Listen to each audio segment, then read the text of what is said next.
स्वागत है दोस्तों आप सभी का।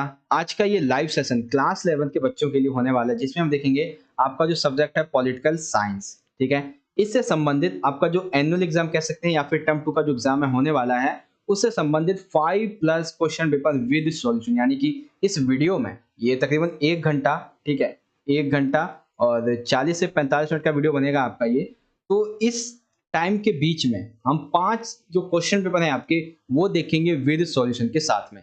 3 क्वेश्चन पेपर आपके हिंदी और इंग्लिश में भी देखेंगे, 2 क्वेश्चन पेपर आपके हिंदी में। तो लास्ट मिनट इंपॉर्टेंट रिवीजन एक तरह से ये कह सकते हैं। और इस वीडियो को देखने के बाद अगर जिसकी भी तैयारी अच्छे से नहीं भी हुई है, अगर वो इन सैंपल पेपर्स क्वेश्चन को अच्छे से कर लेता है तो आपकी तैयारी बहुत अच्छी तरीके से हो जाएगी। बस शर्त ये है, आपको वीडियो पूरे देखने हैं और अच्छे तरीके से सारे क्वेश्चन को समझना है। बस एक बार आप 2 घंटे तक अच्छे से पढ़ लीजिए, आप एग्जाम में अच्छे से पास भी हो पाओगे और अच्छे मार्क्स लेकर भी आओगे। तो चलिए शुरुआत करते हैं आज के इस लाइव सेशन को।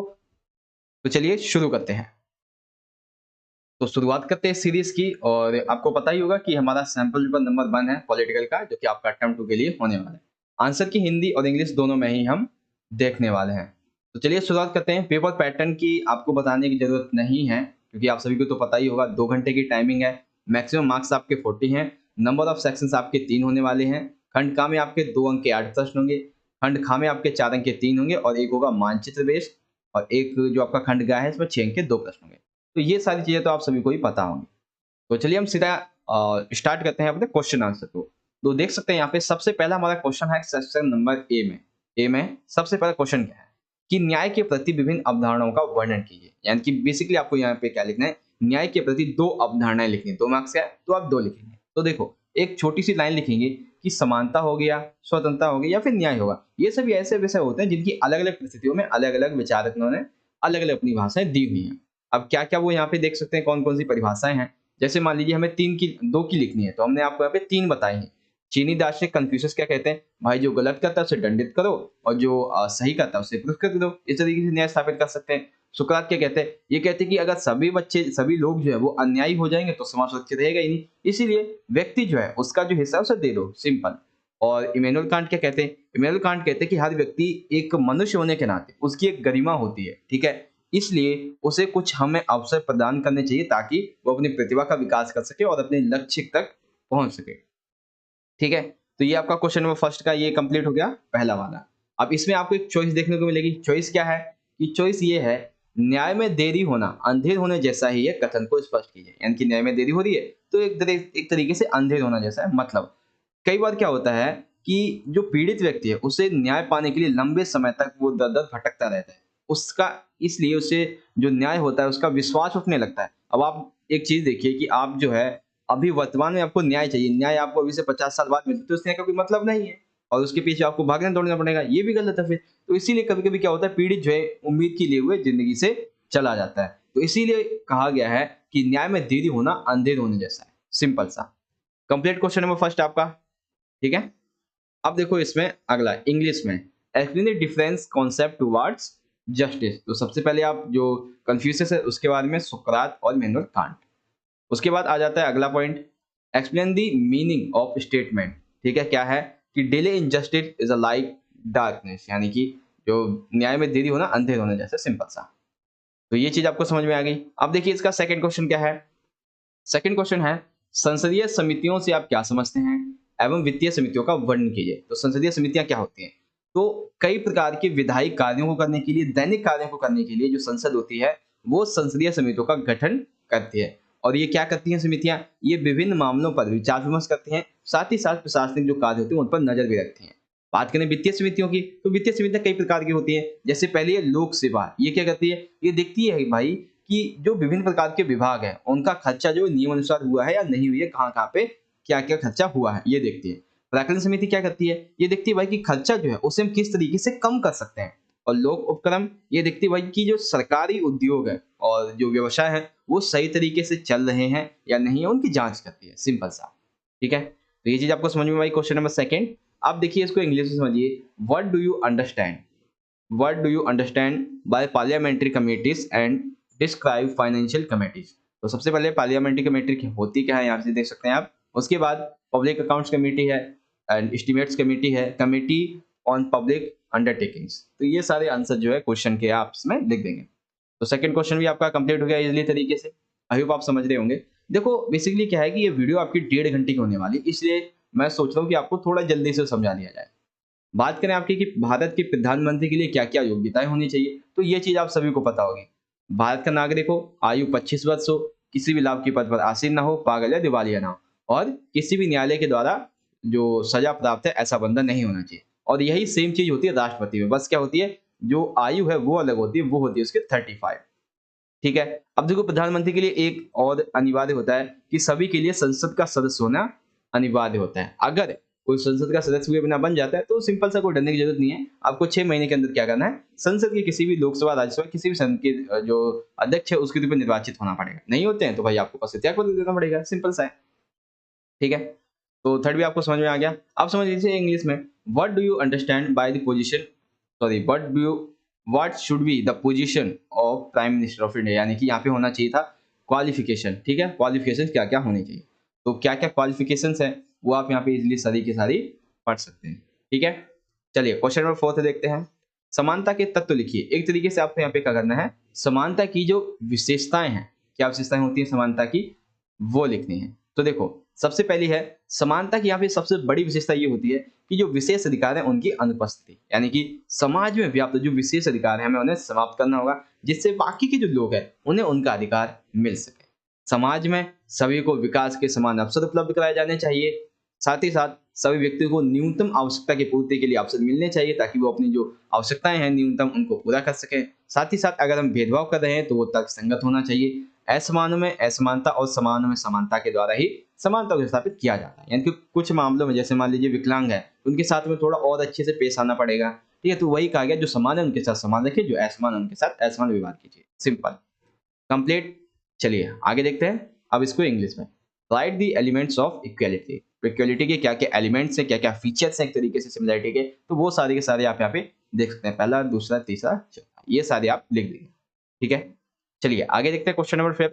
स्वतंत्रता के आदर्श के रूप में नेल्सन मंडेला की आत्मकथा का वर्णन कीजिए। तो आत्मकथा उनकी है कौन सी, ये आपको याद रखना है। लॉन्ग वॉक टू फ्रीडम, यानी कि स्वतंत्रता की लंबी यात्रा, ये उनकी क्या है, एक आत्मकथा है, उनकी बुक का नाम है। तो देखो इन्होंने क्या कहा है अपनी बुक में कि दक्षिण अफ्रीका में रंगभेद यानी कि नस्लवाद जो चल रहा था उससे, उसके साथ में व्यक्तिगत संघर्ष, गोरों के शासन के अकेलेपन की नीतियां, अपने लोगों का प्रतिरोध, अपमान, कठिनाइयों और पुलिस की क्रूरताओं के बारे में लिखा है। यानी कि जो नेल्सन मंडेला जी है उन्होंने अपने इस बुक में लॉन्ग वॉक टू फ्रीडम, इसमें किसके बारे में लिखा है, दक्षिण अफ्रीका में रंगभेद की नीति, व्यक्तिगत संघर्ष, गोरों के शासन के अकेलेपन की नीति, लोगों का प्रतिरोध, अपमान, कठिनाइयां, पुलिस की क्रूरता, इन सभी के बारे में लिखा है। और साथ ही साथ ऐसा नहीं है कि सिर्फ नस्लवाद था, बल्कि यहाँ पे जो श्वेत लोग थे वो भी अत्याचार कर रहे थे, तो उनके बारे में भी लिखा है। ठीक है, बस आपको ये 2 पॉइंट इसमें लिखने हैं। और अगर आप चाहें तो ये भी लिख सकते हैं कि उन्होंने दक्षिण अफ्रीका के लोगों को आज़ादी दिलाने के लिए अपने 28 साल जेल में गुजार दिए थे। स्वतंत्रता प्राप्त कराने के लिए वो जेल भी चले गए थे। पसंदीदा खेल मुक्केबाजी, कपड़े, संगीत, इन सभी को भी छोड़ दिया था। आप चाहें तो ये भी लिख सकते हैं, लेकिन मेनली जो है वो आपको ये 2 पॉइंट जरूर लिखने हैं। नाम लिखने हैं, क्या-क्या बताया गया और विशेष बात क्या है, ये आपको जरूर लिखना है। कंप्लीट हो गया 5 क्वेश्चन। चलिए आगे देखते हैं। अब आता है क्वेश्चन नंबर 5 इन इंग्लिश। तो लिखेंगे describe Nelson Mandela's autobiography as an ideal freedom. तो लॉन्ग वॉक टू फ्रीडम यानी कि लॉन्ग जर्नी टू फ्रीडम। अब उन्होंने क्या क्या बातें कही हैं उन सभी के बारे में यहाँ पे ये सारे पॉइंट्स आप लिख देंगे। Complete question number 5।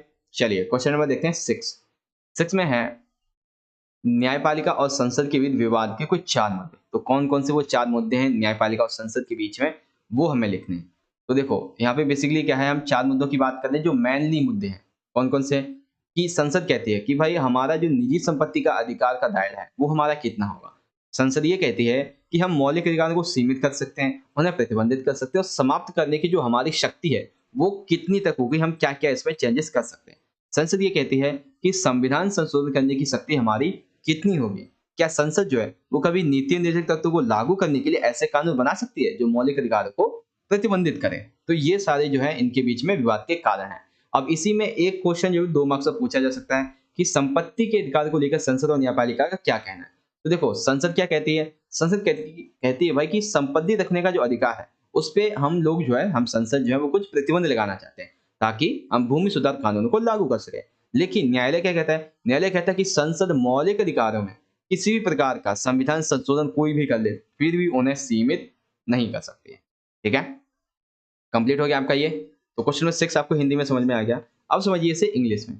तो इंग्लिश में देख सकते हैं यहाँ पे है राइट एनी फोर, ठीक है, right any four issues of dispute between the judiciary and parliament. तो क्या क्या चीजें हैं वो आप यहाँ पे इजीली सारी चीजें यहाँ पे लिखेंगे। ठीक, कंप्लीट। और ये जो पॉइंट्स हैं वो आप इजीली इन सभी को पढ़ सकते हैं। और प्रॉपर्टी के ऊपर क्या जो व्यूज है पार्लियामेंट के एंड कोर्ट्स के वो आप इजीली पढ़ लीजिएगा। चलिए आगे देखते हैं क्वेश्चन नंबर 7। संसद के प्रमुख कार्य लिखिए, यानी कि संसद के क्या क्या कार्य होते हैं वो बताइए। तो ये सभी को ही पता होगा कि संविधान में संशोधन कर सकती है, केंद्र राज्य स्तर पर कानून बनाती है, सरकार के बड़े पद पर आसीन जो अधिकारी होते हैं उन्हें इनकी नियुक्ति करती है, उन्हें अपदस्थ भी करती है, साथ ही साथ विभिन्न तरीकों से जो कार्यपालिका होती है उस पर जो नियंत्रण है वो भी रखती है। तो ये तो सभी चीजें सिंपल सी है, सभी को ही पता होगी। 7 में देख लेंगे, मतलब इंग्लिश में देख लेते हैं यहाँ पे। तो इंग्लिश में है what are the main functions of parliament. तो ये सारी चीजें भी आप सभी को ही पता होंगी मेनली। तो ठीक है, 8 क्वेश्चन देखते हैं। ये थोड़ा सा यहाँ पे आपको समझने लायक है कि प्राकृतिक असमानता क्या है और समाजजनित। प्राकृतिक यानी कि जो प्राकृतिक रूप से, यानी कि ये लोगों की जन्मजात विशेषताओं और योग्यताओं से समझी जाती हैं और इन्हें हम बदल भी नहीं सकते हैं। ठीक है, लोगों में उनकी जो विभिन्न क्षमताएं ये किसकी वजह से आती हैं, उनका जिस तरीके से जन्म हुआ है उसकी वजह से आती है। ठीक, अब समाज जनित, जिन्हें समाज ने पैदा किया है। अब देखो हमारे समाज में क्या है कि समाज में सुविधाएं बहुत सारी हैं, लेकिन क्या होता है कि वो जो लोग हैं वो उन तक पहुंच नहीं पाते। क्यों? क्योंकि इस पर्टिकुलर ए समुदाय के द्वारा, इस पर्टिकुलर बी जो छोटा समुदाय है इसका क्या किया जाता है, शोषण कर लिया जाता है। तो ये चीज यहाँ पे बताई गई है कि ये समाज की एक रूढ़िवादिता है। समाज में अवसरों की असमानता होना किसी समूह के द्वारा शोषण किए जाने से पैदा होती है। समाज में लोग बौद्धिक कार्य करने वाले लोगों को शारीरिक कार्य करने वाले जो होते हैं उनसे अधिक महत्व एवं लाभ सम्मान देते हैं। यानी कि जो लोग शारीरिक रूप से कार्य करते हैं उन्हें कम महत्व, लाभ और सम्मान मिलता है। जो लोग बौद्धिक कार्य करते हैं उन्हें ज्यादा लाभ और सम्मान मिलता है। तो ये चीज आपको यहाँ पे समझ में आ गई। तो इस तरीके से हमारा क्वेश्चन नंबर 8 भी कंप्लीट हो जाता है। आप समझ लीजिए इसे इंग्लिश में। तो इंग्लिश में क्वेश्चन होगा इस तरीके से, explain naturality, inequality and social inequality.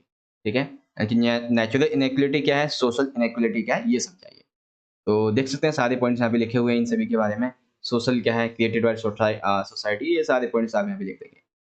Complete question number 8 आपका। तो इस तरीके से हमारे इस क्वेश्चन पेपर का जो सेक्शन नंबर ए था, ठीक है, सेक्शन नंबर ए हमारा यहाँ पे कंप्लीट हो जाता है। देख सकते हैं सभी क्वेश्चंस मैंने आपको अच्छे से समझा दिए हैं, हिंदी में भी और इंग्लिश में भी। तो अब हम क्या करने वाले हैं, जो क्वेश्चन पेपर नंबर आपका 1 है इसका सेक्शन ए तो हमने कंप्लीट कर लिया है। अब हम इसके सेक्शन बी की बात करते हैं। सेक्शन बी में क्या क्या पूछा गया है उसको देखते हैं। तो सेक्शन बी है हमारे यहाँ से, देखिए स्टार्ट हो जाता है और इसमें देखिए इस तरीके से है कि पहला क्वेश्चन है इसमें, कार्यपालिका का अर्थ समझाते हुए भारत में संसदीय कार्यपालिका का वर्णन कीजिए। यानी कि कार्यपालिका क्या है और भारत में कैसी कार्यपालिका है इसका वर्णन कीजिए। तो देखो सबसे पहले कार्यपालिका का अर्थ समझो। ये सरकार का वह अंग है जो विधायिका के द्वारा जो नीतियां, जो कानून बनाए जाते हैं उनको लागू करने के लिए जिम्मेदार होती है। और कार्यपालिका में राष्ट्रपति भी सम्मिलित होता है, प्रधानमंत्री भी होता है और साथ ही साथ पूरा का पूरा प्रशासनिक ढांचा यानी कि सिविल सेवा के सदस्य भी इसमें सम्मिलित होते हैं। बात करें भारत में कार्यपालिका की तो कौन कौन से लोग इसमें सम्मिलित होते हैं। तो देखो सबसे पहले एक चीज समझिए कि भारत में जो कार्यपालिका है इसका जो रूप स्वरूप था वो कहां से आया था, ब्रिटिश संविधान से। ठीक है, जब ये हमारा संविधान बनाया जाता था तो संविधान निर्माता जो थे वो एक ऐसा संविधान चाहते थे, ऐसी सरकार चाहते थे जिसमें सभी की सभी शक्ति किसी एक व्यक्ति पर ना हो। यानी कि जो व्यक्ति पूजा है उस पर प्रतिबंध लगाओ। और इसकी जड़ें कब उभरी थी, 1919-1935 की जो संसदीय व्यवस्था थी उससे। अब इस संसदीय व्यवस्था के अंतर्गत क्या बात कही गई थी कि जो कार्यपालिका है हमारी वो विधायिका के प्रति या फिर जनता के प्रतिनिधि जो हैं उनके प्रति उत्तरदायी रहेगी। अब देखो भारत में कार्यपालिका की जो औपचारिक शक्तियां है वो किसके पास है, राष्ट्रपति के पास है। लेकिन जो मेन शक्तियां वो किसके पास है, प्रधानमंत्री के पास है। और राष्ट्रपति अपनी शक्ति का उपयोग भी मंत्रिपरिषद की सलाह से करता है। और ये क्वेश्चन जो है वो आपका एक अनुच्छेद आता है 74, इसके बारे में भी बनता है। ठीक है, प्रधानमंत्री केंद्रीय स्तर पर होता है, राज्य स्तर पर मुख्यमंत्री होते हैं, राज्यों के स्तर पर राज्यपाल, मुख्यमंत्री, मंत्रिपरिषद, ये सब भी मिलकर जो है वो कार्य करते हैं। तो ये चीज आपको समझ में आ गई। क्वेश्चन नंबर 4 आपका यहाँ पे कंप्लीट हो जाता है। ठीक है, मतलब कि जो आपका 4 मार्क्स का यहाँ पे क्वेश्चन नंबर फर्स्ट था। चलिए अब देखते हैं आगे। तो क्वेश्चन नंबर 9 आपका कंप्लीट हो गया। अब देखिए यहाँ पे आगे है, इसको इंग्लिश में देख सकते हैं, एक्सप्लेन द मीनिंग और explain the meaning of executive, देखते हैं पार्लियामेंट्री एग्जीक्यूटिव इन इंडिया। तो क्या क्या है यहाँ पे वो सारी चीजें आप यहाँ पे देख सकते हैं। आप देखते हैं इसका क्वेश्चन नंबर 10 में ये है कि सामाजिक न्याय को स्थापित करने के किन्हीं दो कारकों की विवेचना कीजिए। यानी कि ऐसे दो कारक जैसे सामाजिक न्याय जो है उसे आप स्थापित कर सकते हैं अच्छी तरीके से, तो वो बताइए। तो देखो एक लाइन लिखेंगे कि सामाजिक न्याय को स्थापित करने के जो तरीके वो एक दूसरे से जुड़े हुए हैं। अब वो कौन-कौन से, देखिए एक है यहाँ पे समान लोगों के प्रति समान व्यवहार, एक है समानुपातिक न्याय। तो हम इन दोनों को यहाँ पे डिस्कस करने वाले हैं। समान लोगों के प्रति समान व्यवहार से क्या मतलब है? सबसे पहले तो देखो क्या है? समान लोगों के प्रति समान व्यवहार। तो सभी मनुष्य हैं और सभी मनुष्यों को होने के नाते उनकी कुछ चारित्रिक विशेषताएँ होती हैं, जिसकी वजह से वो सही अधिकार और सही बर्ताव के अधिकारी होते हैं। एक चीज़ कही गई है कि समाज में जो लोग हैं, ठीक है? उनके साथ में वर्ग के नाम पे, जाति, नस्ल इसके आधार पे कोई भेदभाव नहीं किया जाए और उन्हें इसके आधार पे नहीं जाँचा जाना चाहिए, बल्कि इस आधार पे जाँचा जाए कि भाई वो उनका काम क्या है? वो किस तरीके का काम करते हैं, उनका कार्यकलाप क्या है? इस आधार पे उन्हें जानना चाहिए और उनके कौशल के आधार पे, ठीक है? ना कि इस आधार पे कि भाई तुम किस समुदाय से हो, ठीक है? ये आता है समान लोगों के प्रति समान व्यवहार। अब इसमें एक चीज़ और कही गई है कि जो भी व्यक्ति हैं, ठीक है? उनमें जीवन जीने का अधिकार उन्हें मिलना चाहिए, स्वतंत्रता का अधिकार मिले, संपत्ति का अधिकार मिले। तो ये ऐसे अधिकार हैं, ठीक है? ये उन्हें मिलने ही चाहिए। साथ ही साथ समाज में रहने के लिए, अच्छा जीवन व्यतीत करने के लिए उन्हें सामाजिक अधिकार मिले, मताधिकार, राजनीतिक अधिकार ये सभी मिलने चाहिए। अब देखो इसका जो मेन मोटिव है समान लोगों के प्रति समान व्यवहार के सिद्धांत का, ये क्या कहता है? ये कहता है कि जो बंदा एक जैसा काम करता है, यानी कि एक पत्थर तोड़ने वाला व्यक्ति है, एक पिज़्ज़ा बाँटने वाला है, तो उन्हें उनके कौशल और मेहनत के आधार पे हमें पारिश्रमिक देना चाहिए। सिंपल, ठीक बात है? हाँ भाई, ठीक बात है कि मान लीजिए एक बंदा जो है, वो क्या करता है? एक पत्थर तोड़ने का काम करता है, एक पिज़्ज़ा बाँटने का, तो इसे 8 दे रहे हैं, इसे हम दे रहे हैं, कोई दिक्कत नहीं। लेकिन वही चीज़ अगर स्कूल में अपनाएँ कि दोनों शिक्षक महिला हैं, मतलब एक शिक्षक पुरुष है, एक महिला है, तो उसे हम एक पुरुष को 10 दे रहे हैं, मेल को 8 दे रहे हैं, तो ये गलत हो जाएगा क्योंकि इस आधार पे कि वो एक स्त्री है, एक पुरुष है, तो इस आधार पे जो भेदभाव करना है, ये गलत है। ठीक है? कंप्लीट हो गया आपका ये वाला। अब देखो समानुपातिक न्याय क्या कहता है? समानुपातिक न्याय कहता है कि कई बार जो है, ये समान बर्ताव गलत हो जाता है। क्यों हो जाता है? मान लीजिए जो परीक्षा में शामिल होने वाले विद्यार्थी हैं, उन्हें आप बराबर अंक दे दें, तो ये गलत हो जाता है। क्यों? क्योंकि उन्होंने जिस तरीके से क्वेश्चन का आंसर लिखा है, उनकी कैपेसिटी कैसी है, उनका कार्य कौशल कैसा है, इस आधार पे उन्हें अंक मिलने चाहिए, जो कि न्याय होगा। तो इसीलिए जो समान बर्ताव का सिद्धांत है, ये समानुपातिकता के सिद्धांत के साथ एक तरीके से मेल बैठाना इसका ज़रूरी है। अब देखो, इसका मेल का मतलब क्या हो गया कि कई बार हम जो है किसी काम के लिए किसी बंदे को मेहनत के आधार पे, उसके कौशल के आधार पे, उसके खतरे काम की खतरे के आधार पे हम क्या कर सकते हैं पारिश्रमिक देंगे, ठीक है? जो कि उचित भी होगा और न्यायसंगत भी।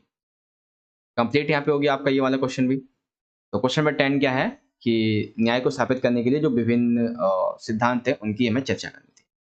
तो कंप्लीट हो गया। अब देखो इसको इंग्लिश में समझते हैं। डिस्कस एनी, ठीक है? Discuss any two ways to establish social justice. तो सबसे पहले इक्वल ट्रीटमेंट ऑफ पीपल, ये हो गया आपका। सेकंड है प्रोपोर्शनल जस्टिस, यानी कि सेकंड है प्रोपोर्शनल जस्टिस। तो यहाँ पे आपका ये क्वेश्चन भी कंप्लीट हो जाता है।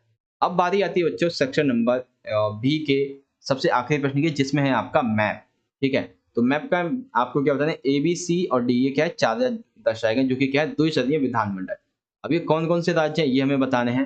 तो देखो ये है आपका मैप। अब इसमें देखो कौन-कौन सा राज्य है। तो इसमें एक चीज़ अभी आपको और मैं बताऊँगा कि सबसे पहले देखिए ए है। तो ए क्या है हमारा? ए है यूपी। सी क्या है? सी है महाराष्ट्र। मैं लिख देता हूँ, सी है महाराष्ट्र। और बी क्या है? बी है कर्नाटक।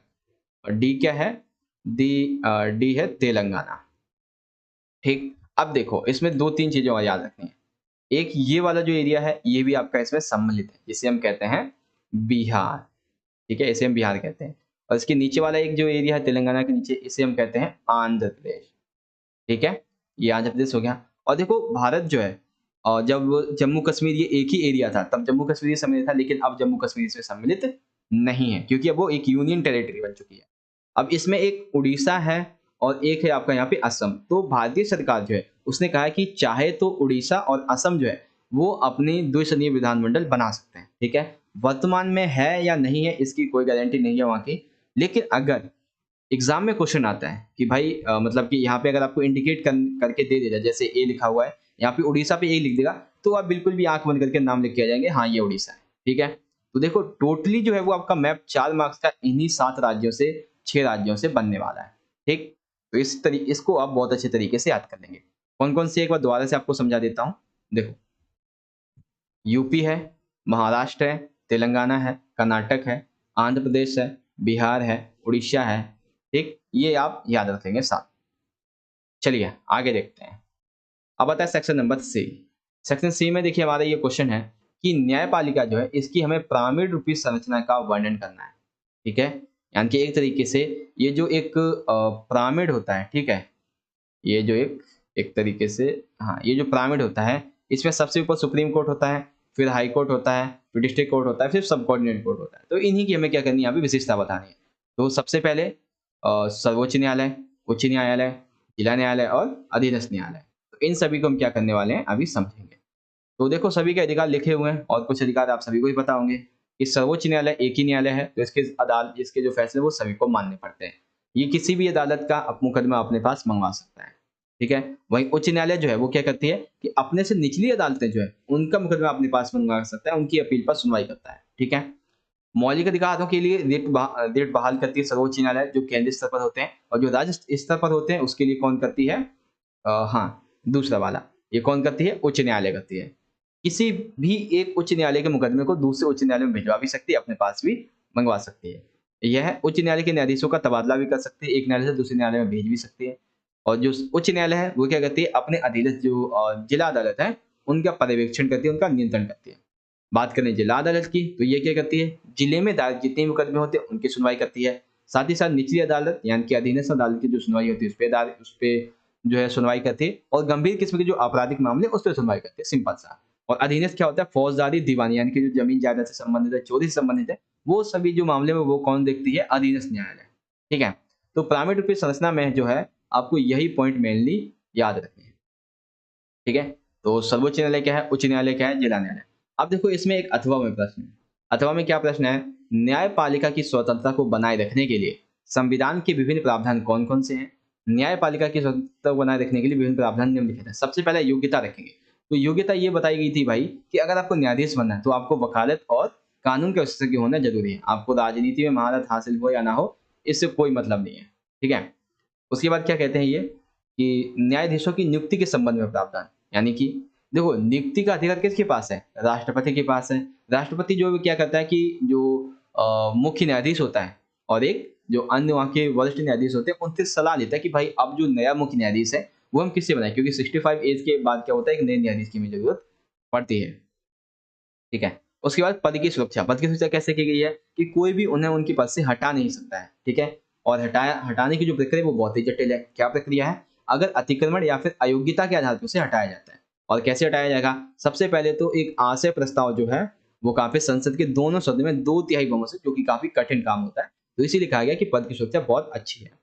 पर्याप्त वेतन एवं भत्ता, तो न्यायपालिका सुदृढ़ बनाने के लिए क्या किया गया कि उन्हें आर्थिक रूप से काफी सुदृढ़ बनाया गया है। उन्हें पर्याप्त वेतन दिया जाता है, मुफ्त आवास दिया जाता है, सेवानिवृत्ति होने तक वो अपने पद पर बने रहते हैं, और जब सेवानिवृत्त हो जाते हैं तब उन्हें काफी पेंशन भी दी जाती है। ये सारी चीजें यहाँ पे संबंधित हैं। उसके बाद है कि आप जब रिटायरमेंट हो जाते हैं तो आप कहीं पर भी जो है वकालत नहीं कर सकते। कार्यप्रणाली के संबंध में प्रावधान, न्यायपालिका जो से कहा गया कि भाई आप जो है अपनी स्वतंत्रता को बनाए रखने के लिए अपनी कार्यप्रणाली के लिए नियम आप खुद ही बनाएंगे, लेकिन नियम जो है वो संसद के द्वारा निर्मित जो विधि है उसके अनुसार होना चाहिए, और राष्ट्रपति के उस पर हस्ताक्षर भी होने चाहिए, सिंपल सा।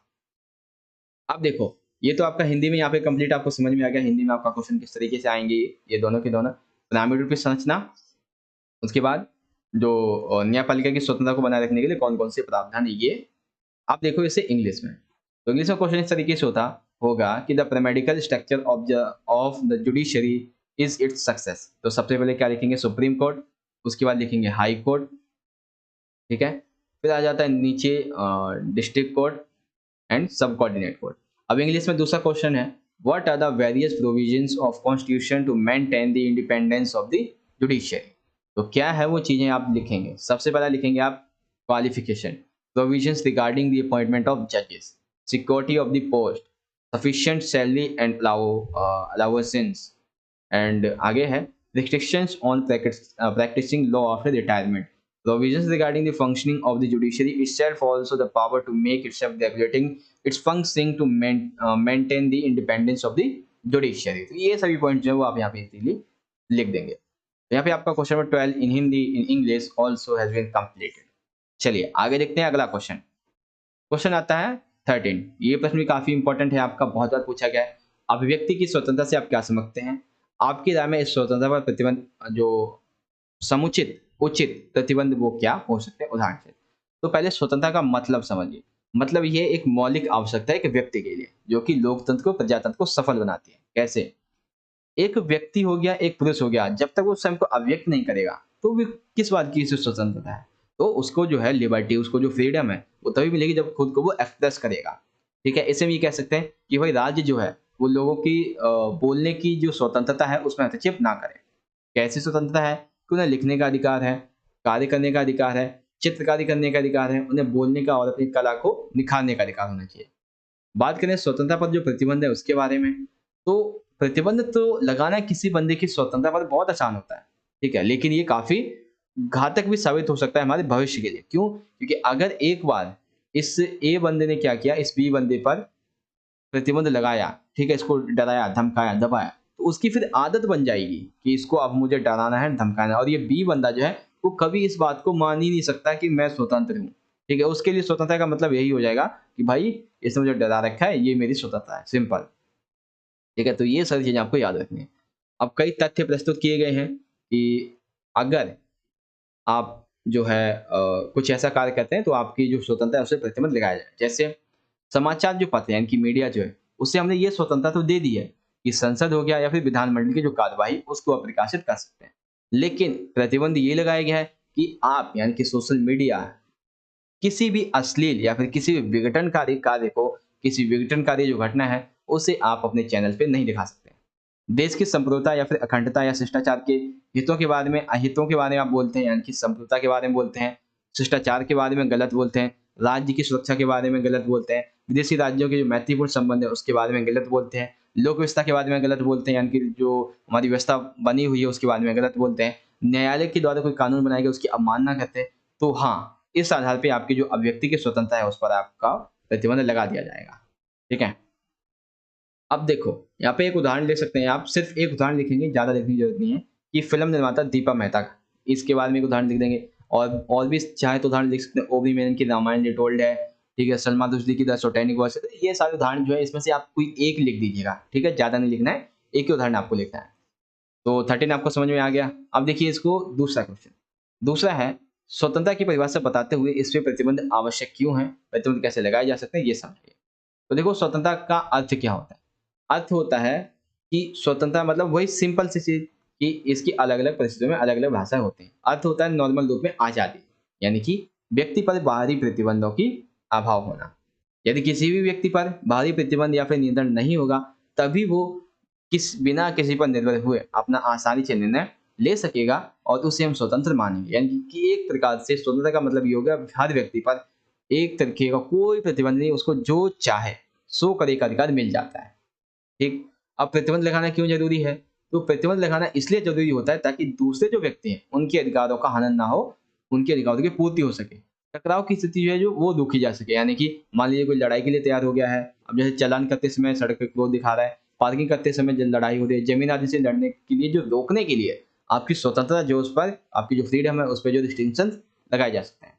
जो संसाधन है समाज में, उसके उचित बँटवारे के लिए, जो सार्वजनिक कल्याण है, उसके लक्ष्य के हेतु जो है, आपकी स्वतंत्रता पर प्रतिबंध लगाए जा सकते हैं। मुक्त समाज में अपने विचारों को बनाए रखने के लिए, जीवन जीने के तरीकों को विकसित करने के लिए, हिंसा और विवादों को अनियंत्रित करने के लिए हमें स्वतंत्रता पर प्रतिबंधों की आवश्यकता पड़ती है। ठीक है? तो स्वतंत्रता का अर्थ क्या है? ये आपको समझ में आया। प्रतिबंध क्या है और स्रोत क्या है इसको लगाने के? तो स्रोत होते हैं बलपूर्वक या फिर कानून के द्वारा, सामाजिक या फिर आर्थिक असमानता के द्वारा। जैसे दक्षिण अफ्रीका में क्या था? रंग-भेद की व्यवस्था थी। तो रंग-भेद यानी कि जो गोरे लोग थे, ठीक है? एक तरीके से हम जी लिख देते हैं। जो गोरे लोग थे और जो ब्लैक लोग थे, इनके ऊपर क्या करते थे? शासन लगाते थे। इनके ऊपर जो है शासन करते थे, प्रतिबंध लगाते थे। तो ये क्या है? ये एक सामाजिक असमानता जिससे दूसरे बंदे की जो स्वतंत्रता है उस पर प्रतिबंध लगाया जा सकता है। सिंपल सा। ये चीज़ आपको समझ में आ गई। अब देखिए इसे इंग्लिश में। What is mean by the freedom of expression? What in your opinion would be responsible restrictions on this freedom explain with example. तो सबसे पहले आप बताएँगे कि है क्या? तो freedom of expression, restriction on freedom, उसके बाद यहाँ पे नीचे आ जाता है facts related to restrictions have been presented in many articles of the constitution। उसके बाद यहाँ पे और भी आप देख सकते हैं। अगला है कि explain the definition of freedom, why are these restrictions needed and how can restriction be imposed। तो सबसे पहले मीनिंग क्या है फ्रीडम का, उसके बाद जो क्या-क्या रिस्ट्रिक्शंस होते हैं, वो क्यों लगाए जाते हैं ये, और वो कैसे लगाए जाते हैं ये लिखेंगे। ठीक है? तो कंप्लीट हो गया हमारा जो क्वेश्चन पेपर था यहाँ पे फर्स्ट। ठीक है? तो क्वेश्चन पेपर फर्स्ट हमारा यहाँ पे कंप्लीटली कंप्लीट हो जाता है। तो 30 मिनट हो चुके हैं हमारी इस वीडियो को, 31 प्लस हो चुके हैं, जिसमें हमने क्वेश्चन पेपर आपका जो 1 था उसे कंप्लीटली कंप्लीट कर दिया है। एंड आई होप कि आप सभी को ये क्वेश्चन पेपर आपका क्वेश्चन पेपर नंबर 1 ईज़िली तरीके से समझ में आ गया होगा। तो चलिए आगे बढ़ते हैं अपने अगले सैंपल क्वेश्चन पेपर की तरफ, और अगर आपको वीडियो अच्छी लग रही हो तो लाइक करें, शेयर भी करते जाइएगा इस वीडियो को दोस्तों के साथ, ताकि वो भी इससे जुड़ सकें। तो चलिए बढ़ते हैं अपने अगले क्वेश्चन पेपर की तरफ। तो अब देखिए, अब आता है हमारा सेकंड क्वेश्चन पेपर, ठीक है? जो आपका कॉमन एनुअल एग्जामिनेशन कह सकते हैं, यानी कि टर्म 2 का एग्जाम होने वाला है, उससे संबंधित है। 2 अंक 2 घंटे का है, मैक्सिमम मार्क्स आपके 40। ये सारी चीज़ें मैंने आपको बताई रखी है पहले ही। तो सीधा हम क्वेश्चन आंसर की तरफ बढ़ते हैं।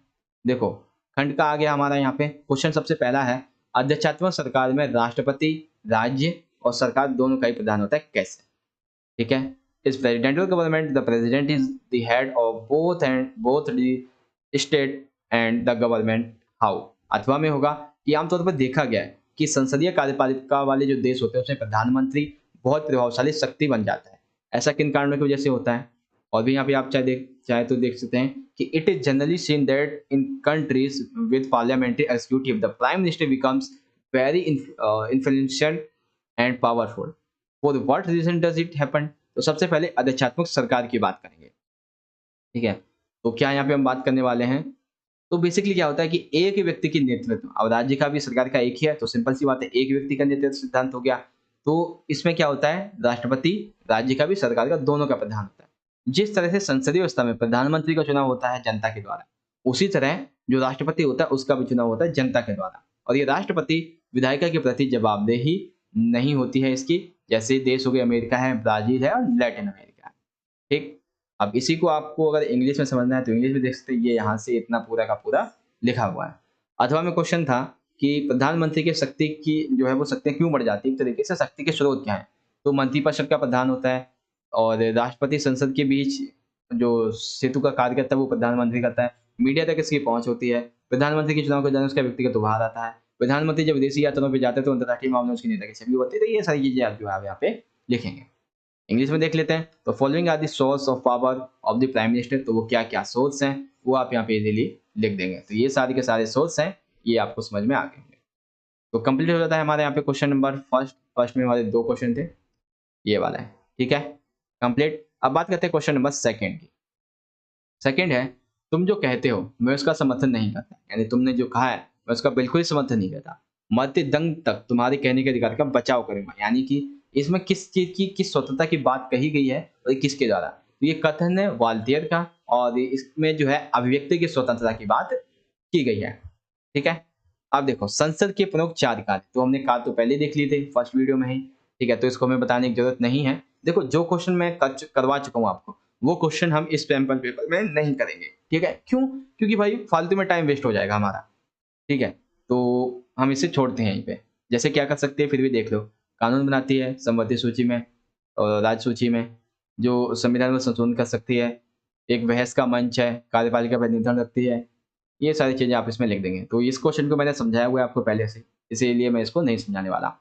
अब आता है समानता क्या है? कुछ विभिन्नताएं जंगजात ना होकर जनजात बना दी जाती हैं। अपने विचार लिखिए। तो व्हाट इज इक्वालिटी?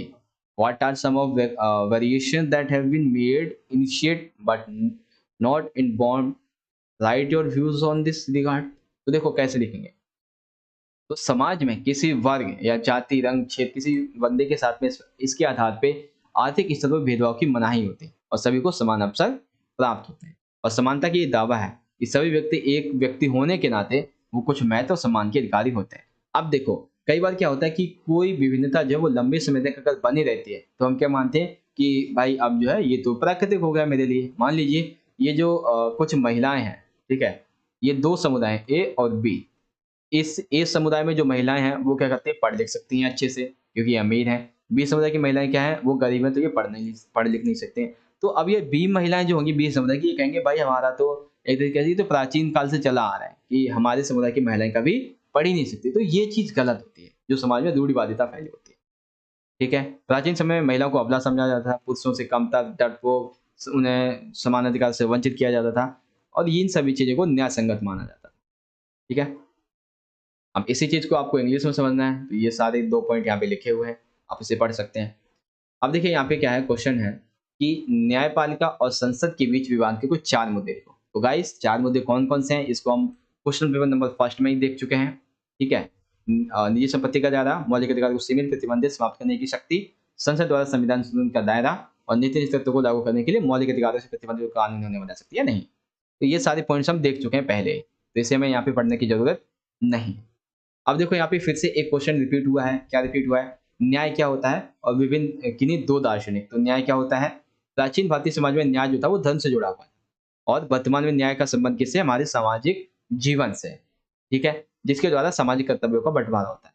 बात करें सामाजिक न्याय की, तो किसी भी मनुष्य के साथ में भेद ना हो किसी भी प्रकार का, तो हम कहेंगे हाँ, यहाँ पे सामाजिक न्याय व्याप्त है और उसे उस व्यक्ति को विकास के लिए अवसर प्राप्त हो, कानून के सामने सभी समान हो, वंचित वर्गों को विशेष सुविधाएं प्राप्त हो, ये सारी चीजें आप इसमें लिखेंगे। सिंपल। अब देखो ये कुछ यहाँ पे जो दार्शनिक हैं, प्लेटो है, कन्फ्यूशियस है, सुकरात है, जर्मनी दार्शनिक है। ये सारी चीजें मैंने आपको पहले बता दी हैं, प्लेटो नहीं बताया है। तो प्लेटो क्या है? ये कहते हैं कि अपनी बुक द रिपब्लिक बुक में कि जो लोगों का जीवन है वो उनकी एक कार्य विशेषता के अनुसार है। बस ये कहा है इन्होंने, सिंपल है। तो ये चीज आपको समझ में आ गई। तो इस क्वेश्चन का भी आंसर हम कर चुके हैं पहले क्वेश्चन पेपर में। ठीक है? हाँ, अब ये वाला जो क्वेश्चन है, क्वेश्चन नंबर 7, द्विसदनीय राज्य पद्धति से आप क्या समझते हैं? इसके पक्ष या विपक्ष में अपने तर्क दीजिए। What do you understand by bicameral state system and give your arguments in favor and against? तो देखो, किसी भी एक बड़े भौगोलिक क्षेत्र में, जैसे मान लीजिए कौन-कौन से तेलंगाना, उत्तर प्रदेश, बिहार, महाराष्ट्र और कर्नाटक, ये बड़े-बड़े क्षेत्र हैं। तो यहाँ पे क्या है कि हमें जो है शासन चलाने के लिए द्वि पद्धति जो व्यवस्था है उसमें अपनानी पड़ती है। जैसे संसद में क्या है, लोकसभा है, राज्यसभा है, उस राज्य में द्विसदनीय व्यवस्था की गई है। इसके पक्ष के लोग जो है वो क्या कहते हैं? पक्ष के लोग भैया ये कहते हैं कि इससे जो बहस है वो और अच्छी हो पाई है। साथ ही साथ कोई भी सरकार जल्दबाजी में निर्णय नहीं थोप सकती है, ठीक है? और इस पे दोबारा जाँच की जाती है। विपक्षी क्या कहते हैं? भाई इससे कानून बनाने में बहुत देरी हो जाती है और साथ ही साथ ये जो है, जो चुनाव के ऊपर जो पैसा लगाया जाता है वो सरकारी खर्चे की बर्बादी है, व्यक्तियों की यहाँ पे समय की बर्बादी है, ये सारी चीज़ें यहाँ पे बताई जाती हैं, ठीक है? क्वेश्चन नंबर 7 आपको हिंदी में समझ में आ गया और इसी को आप यहाँ पे इज़िली इंग्लिश में सारे के सारे पॉइंट्स देख सकते हैं। यहाँ पे आपका कंप्लीट हो गया। अब देखो क्वेश्चन नंबर 8 क्या है? राजनीतिक तथा राष्ट्रीय स्वतंत्रता पर अपने विचार प्रकट किए, यानी कि express your views on political and national independence. तो क्या-क्या लिखेंगे? तो राजनीतिक स्वतंत्रता क्या होती है? भारतीय होने के नाते राज्य के नागरिकों को अपनी सरकार में भाग लेना, मताधिकार का प्रयोग करना, चुनाव लड़ना आदि का अधिकार होना, ये क्या होते हैं? राजनीतिक या राजनीति से संबंधित है। और राष्ट्रीय, राष्ट्रीय का मतलब हो गया पूरे देश से। तो पूरे देश से क्या-क्या संबंधित होगा कि किसी भी धर्म, सांस्कृतिक, आर्थिक, राजनीतिक विकास, मतलब देखो कोई भी बंदा जो है वो किसी भी समाज को अपना सकता है, किसी भी संस्कृति को अपना सकता है, किसी भी धार्मिक जो धर्म है उसको अपना सकता है। साथ ही साथ कोई भी आर्थिक जो अपना व्यवसाय वो कर सकता है, चुनाव लड़ सकता है। ये सारी चीज़ें किसके अंतर्गत आती है? राष्ट्रीय स्वतंत्रता। तो ये सारी चीज़ें आपको समझ में आएँगी क्वेश्चन नंबर 8 की। और इसी को आप इंग्लिश में समझना चाहें तो देख सकते हैं। पॉलिटिकल फ्रीडम क्या है एंड देन नेशनल फ्रीडम क्या होती है। तो इस तरीके से हमारा सेक्शन नंबर ए जो था वो यहाँ पे कंप्लीट हो जाता है। अब हम बात करेंगे सेक्शन नंबर बी की। सेक्शन बी है हमारे यहाँ पे, देख सकते हैं बी में सबसे पहला प्रश्न है, सर्वोच्च न्यायालय के क्षेत्र अधिकारों का वर्णन कीजिए, यानी कि describe the jurisdiction of supreme court. तो सुप्रीम कोर्ट के पास कई सारे जुरिडिक्शन है, मौलिक है, रिट संबंधी है, अपीली है, सलाह संबंधी, ये 4 है। अब इन्हीं चारों को हमें क्या करना है, यहाँ पे वर्णित करना है। तो सबसे पहले देखेंगे मौलिक। मौलिक क्या कहता है? मौलिक जो है वो ये कहता है कि न्यायालय जो है कुछ मुकदमों में सीधे सुनवाई कर सकते हैं, इसके लिए जो निचली अदालत है वहाँ पे सुनवाई की जरूरत नहीं है। और ये भी कहता है कि भाई जो न्यायपालिका है वो केंद्र और राज्य स्तर पे जो मुकदमे चलते हैं उनको हल करेगा और साथ ही साथ उनकी जो सरकार की शक्तियां होती हैं उनको संविधान के अनुसार व्याख्या भी करेगा, कई बार इनके बीच में जब विवाद हो जाता है तब। उसके बाद रिट संबंधी। रिट यानी कि रिट किसके लिए जारी किया जाता है? मौलिक अधिकारों को उल्लंघन के लिए, उनको रोकने के लिए रिट जारी करते हैं। अब ये सुप्रीम कोर्ट भी करती है, ठीक है, यानी कि हाई कोर्ट भी करती है और जो आपकी सुप्रीम कोर्ट होती है वो भी करती है। तो इसके माध्यम से करते क्या है कि जो न्यायालय है वो कार्यपालिका को कहती है भाई आपको ये करना है, ये नहीं करना है। सलाह संबंधी क्षेत्राधिकार, यानी कि भारत का जो राष्ट्रपति है वो चाहे तो जो न्यायपालिका है उससे किसी भी मामले के बारे में जो है न्याय ले सकता है, न्याय भेज सकता है, मतलब जो सलाह है वो भेज सकता है। लेकिन सर्वोच्च न्यायालय अगर चाहे तो उसे माने या ना माने ये उसकी मर्जी है। अपील क्षेत्राधिकार, यानी कि अगर किसी को भी उच्च न्यायालय यानी कि हाई कोर्ट का अगर निर्णय सही नहीं लगता तो वो सर्वोच्च न्यायालय पे अपील कर सकता है। बशर्ते ये है कि उसको प्रमाण पत्र देना पड़ेगा। वह सर्वोच्च न्यायालय में अपील भी कर सकता है। अपील क्षेत्र अधिकार का क्या अर्थ है? इसका अर्थ होता है कि सर्वोच्च न्यायालय जो वो पूरे मुकदमे का पुनर्विचार करेगा और उसके कानूनी मुद्दों की जो दोबारा जांच है वो करेगा, और सर्वोच्च न्यायालय अपनी निम्न अदालतों के फैसलों को बदल भी सकती है और उसके ऊपर पुनर्निर्णय भी ले सकती है। तो ये सारी चीजें आपको यहाँ पे बतानी थी, एंड आई होप आप सभी को ये सारी चीजें अच्छे से समझ में आ गई होंगी। तो क्वेश्चन नंबर 9, सर्वोच्च न्यायालय के क्षेत्र अधिकार, मौलिक, हित संबंधी, सलाह संबंधी और अपीली, कंप्लीट हो गया। अब देखो इसको समझो इंग्लिश में। तो सबसे पहले fundamental jurisdiction, writ jurisdiction, advice jurisdiction and appellate jurisdiction. तो इन सभी चीजों को आप यहाँ पे इजीली समझ जाएंगे। हाँ, तो फोर्थ यहाँ पे 4 कंप्लीट हो गए। अब देखो यहाँ पे आता है न्याय के विभिन्न आयामों पर चर्चा कीजिए। 10 क्वेश्चन है न्याय के विभिन्न आयामों पर। तो discuss different dimensions of justice. तो बेसिकली 4 आयाम है, राजनीतिक, सामाजिक, आर्थिक और विधिक। तो सबसे पहले हम बात करेंगे यहाँ पे राजनीति की। तो राजनीति क्या कहती है? ये कहती है भाई कि समान राजनीतिक अधिकारों को प्रेरित करना तथा राजनीतिक लोगों की स्वतंत्रता को निष्पक्ष सहभागिता के लिए बनाना। यानी कि तरीके से कहा गया है कि जो लोग हैं उन लोगों को हमें क्या करना है कि जो राजनीतिक अधिकार है उन्हें हमें जागरूक करना है कि आपके ये अधिकार हैं, आप उन्हें लो। और इसी राजनीतिक अधिकार में अगर हम देखें जो सबसे महत्वपूर्ण है वो होता है सार्वभौमिक वयस्क मताधिकार। ठीक है, साथ ही साथ जो लोग हैं वो निर्वाचन चुनाव लड़ने का उन्हें अधिकार होना चाहिए, उन्हें अभिव्यक्ति की स्वतंत्रता मिले, उन्हें अपना एक संघ बनाने की स्वतंत्रता मिले, अपने समूह बनाने की स्वतंत्रता मिलनी चाहिए। ये राजनीति के अंतर्गत आता है। सामाजिक न्याय कहता है कि सभी मनुष्य समान हैं तथा उनके साथ में जाति, धर्म, लिंग, जन्म इस आधार पर भेदभाव नहीं किया जाएगा और सभी को अपने व्यक्तित्व के विकास के लिए अवसर प्राप्त होंगे और कानून के सामने सभी समान होंगे और वंचित वर्गों के लिए विशेष सुविधाएं इसमें प्राप्त होंगी। सिंपल सा। अब देखो आर्थिक न्याय क्या कहता है? आर्थिक न्याय ये कहता है भाई कि सभी जो हैं उन सभी को जीवन यापन के लिए एक समान अवसर मिले ताकि उनकी जो मौलिक आवश्यकताएं कौन कौन सी, भोजन, वस्त्र, शिक्षा, इन सभी को क्या करे वो आसानी से पूर्ति कर सके। ठीक है, और जो लोग एक जैसा कार्य करते हैं उन्हें एक समान वेतन, समान अधिकार, अवसर और संसाधनों का उचित बंटवारा इसी आर्थिक न्याय के अंतर्गत आता है। विधिक न्याय क्या होता है? ये न्याय की एक संकीर्ण न्याय होता है जिसमें कि अगर कोई अपराध कर देता है उस अपराध को न्यायालय के द्वारा प्रस्तुत जो विधि है उससे सुलझाया जाता है। तो ये होता है विधिक न्याय। सिंपल सा। तो ये चीज आपको यहाँ पे समझ में आ गई होगी अच्छे तरीके से कि न्याय जो है इसके विभिन्न आयाम कौन कौन से। तो इसको आप इंग्लिश में देख सकते हैं, following are different dimensions of politics. तो पॉलिटिक जस्टिस क्या है, ठीक है, सोशल जस्टिस क्या है, इकोनॉमिक जस्टिस क्या है, एंड देन उसके बाद यहाँ पे नीचे देख सकते हैं हाँ लीगल जस्टिस ये क्या है। अब देखो अब बात आती है हमारे क्वेश्चन नंबर 11 की। अब ये 11 क्वेश्चन भी सेम उसी तरीके से आने वाला है कि आपके 4 जो है वो कौन राज्य होंगे, द्विसदनीय। अब कौन कौन से होंगे ये बस आपको याद रखना है, मैंने आपको पहले ही बता दिया है, एक बार फिर से आपको समझा देता हूँ। ये क्या है हमारा यूपी है, ये क्या है हमारा महाराष्ट्र है, ये हमारा कर्नाटक है, ये हमारा तेलंगाना है, ये हमारा आंध्र प्रदेश है, ठीक है, और ये हमारा बिहार है। यहाँ पे क्या है, यहाँ पे द्विसदनीय राज्य होता है। अब बेसिकली देखो सीन कुछ ऐसा है कि आपके पेपर में जो है सिर्फ और सिर्फ इसी से संबंधित आने वाला है। तो मैंने हर एक क्वेश्चन पेपर में यही क्वेश्चन उठा के रख दिया है। क्यों? क्योंकि भाई जब पूछा ही यही जाना है तो हम इसी की प्रैक्टिस को ना करें। सिंपल है। अब देखो यहाँ पे आता है सेक्शन नंबर सी। सी में पूछा गया है हमसे भारत में राष्ट्रपति नाम मात्र का प्रधान होता है देश का। इस संबंध में राष्ट्रपति की पद स्थिति का वर्णन करें। In India, the president is normally the head of country. Describe the position and position and की position and एक जो qualifications है for the president in this regard. प्रधानमंत्री की सरकार में भूमिका का वर्णन कीजिए, यानी कि describe the role of prime minister in the government. तो सबसे पहले हम बात करेंगे राष्ट्रपति वाले क्वेश्चन की।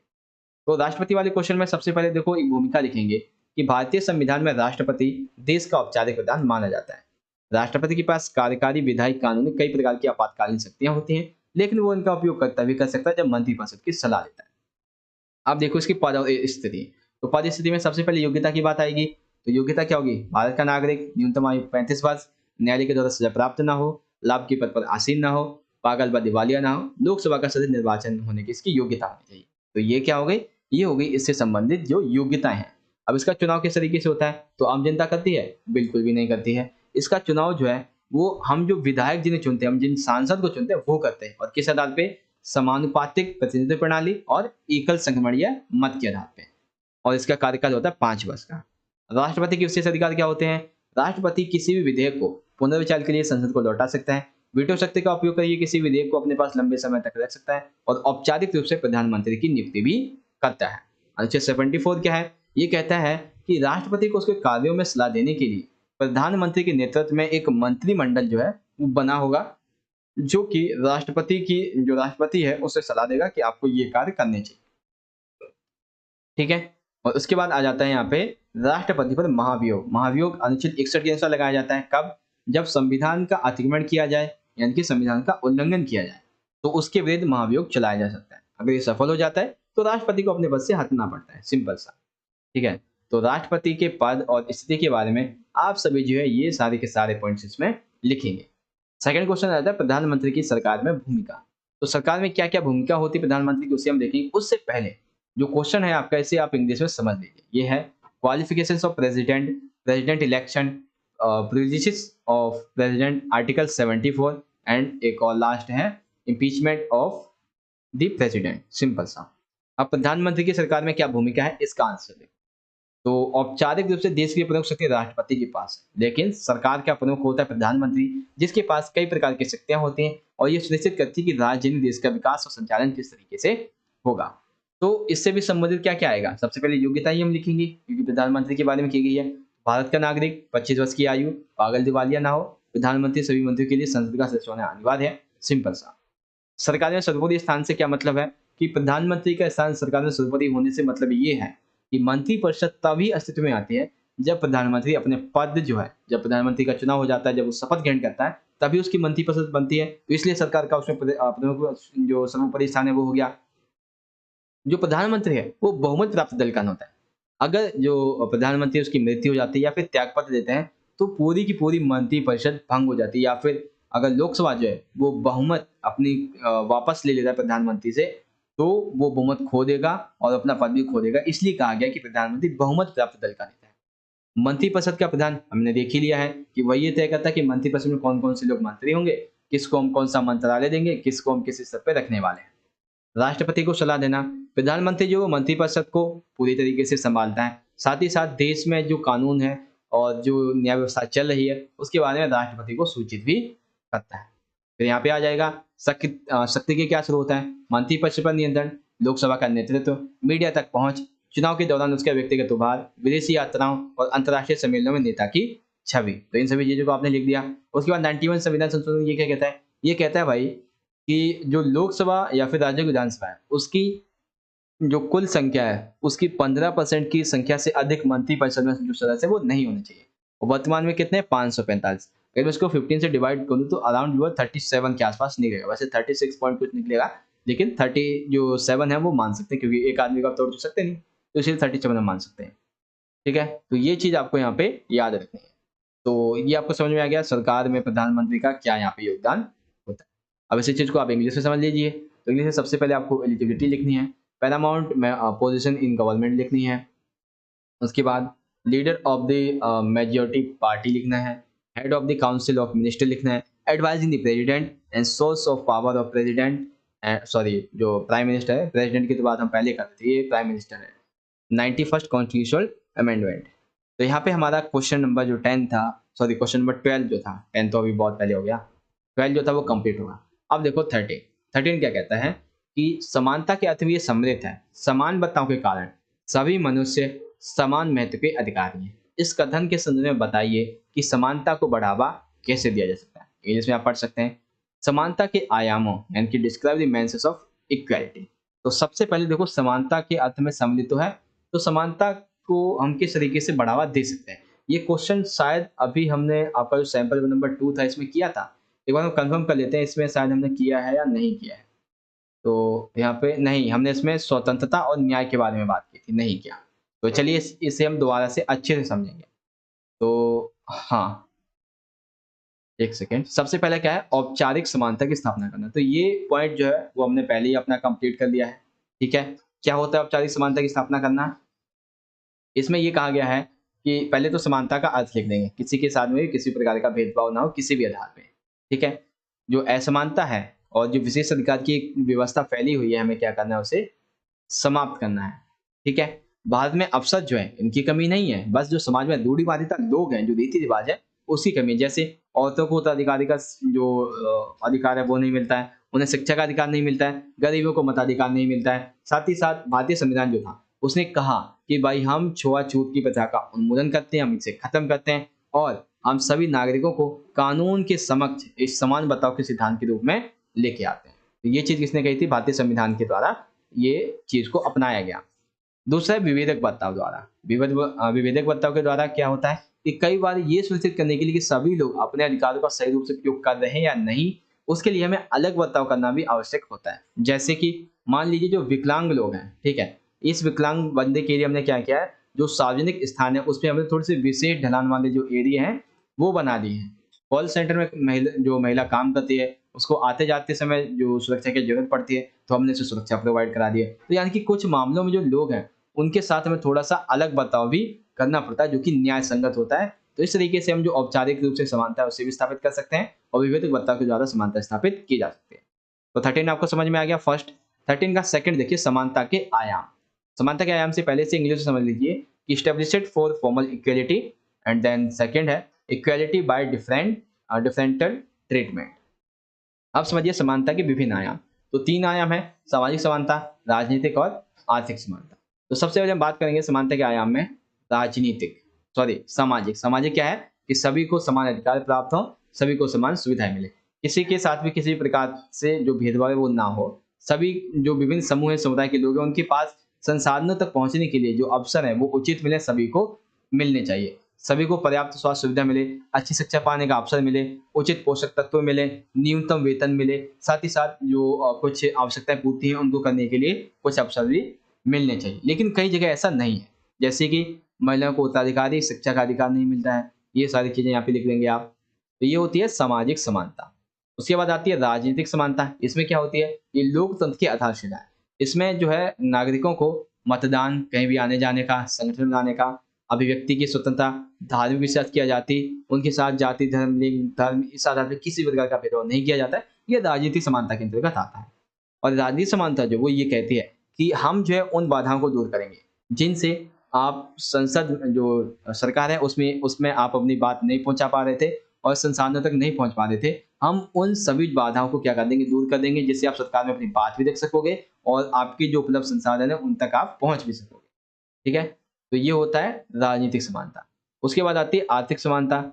आर्थिक समानता क्या कहती है कि किसी भी व्यक्ति को उसकी जो मौलिक आवश्यकता है, उसको पूरा करने के लिए समान रोज़गार मिले, समान वेतन मिले और व्यवसाय को करने की आज़ादी मिलनी चाहिए। और सरकार के द्वारा यह भी देखा जाए कि कोई भी बंदा जो है बेरोज़गार ना रहे। लोगों को अपनी रुचि के अनुसार, योग्यता अनुसार जो व्यवसाय करने की स्वतंत्रता है, वो भी मिलनी चाहिए। लोगों को देश में अपने उद्योग धंधे की स्वतंत्रता मिलनी चाहिए। आर्थिक असमानता वाले जो व्यक्ति हैं, उनके बीच में जो बीच का कारण है, वो क्या होता है? धन-दौलत यानी कि आमदनी में विभिन्नता, यानी कि जो आर्थिक असमानता फैली होती है, उसकी वजह से होती है, लोगों में जो पैसा होता है उसके बँटवारे होते हैं। अब इसी को इंग्लिश में समझ लीजिए, the following are the dimensions of similarity. तो सबसे पहले सोशल इक्वालिटी क्या है? ठीक है? उसके बाद पॉलिटिकल इक्वालिटी क्या है? एंड देन आगे यहाँ पे नीचे आ जाते हैं, तो इकोनॉमिक इक्वालिटी क्या है? इसी के संबंध में एक लास्ट पॉइंट आपका यहाँ पे है। तो इस तरीके से हमारा ये जो क्वेश्चन पेपर था, ये वाला भी यहाँ पे कंप्लीट हो जाता है। तो यानी कि इस क्वेश्चन पेपर को हमने अराउंड जो है वो 22 से 23 मिनट के अंदर से भी हमने कंप्लीट कर लिया है। ओवरऑल हमारी वीडियो 53 से 54 मिनट की बन चुकी है। तो ये हो गया हमारा यहाँ पे सेकंड क्वेश्चन पेपर, जिसमें मैंने आपको पूरा का पूरा जो आपका 2 क्वेश्चन पेपर थे, वो यहाँ पे हमने समझ लिए हैं एंड आई होप कि आपको सभी क्वेश्चन आंसर बहुत अच्छे तरीके से यहाँ पे समझ में भी आ रहे होंगे। तो चलिए आगे बढ़ते हैं अपने अगले सैंपल क्वेश्चन पेपर की तरफ और देखते हैं कि किस तरीके से हमारे जो क्वेश्चंस हैं वो आने वाले हैं। तो चलिए शुरुआत करते हैं अगले क्वेश्चन पेपर की। तो अब देखो पॉलिटिकल साइंस का 11 का सैंपल क्वेश्चन पेपर है एनुअल एग्जाम के लिए, टर्म 2 के लिए। तो आगे बढ़ जाते हैं। आप सभी को सारी चीजें बता चुका हूं मैं पहले। सिंपल सा क्वेश्चन आंसर की तरफ बढ़ते हैं। तो देखो इसमें सेक्शन ए में हमारा सबसे पहला प्रश्न है, भारत में संसदीय कार्यपालिका का वर्णन कीजिए। हम देख चुके हैं पहले ही संसदीय कार्यपालिका का क्या यहाँ पे बात जो है वो कही गई। ये सैंपल नंबर जो हमारा 1 है उसमें हम कर चुके हैं। अथवा प्रश्न है, राष्ट्रपति के लिए क्या क्या योग्यताएं होनी चाहिए। ये अभी हमने पहले ही देखा था इस चीज को, तो इसे भी हम यहाँ पे नहीं करने वाले हैं, लेकिन फिर भी एक दो चीजें देख लेते हैं।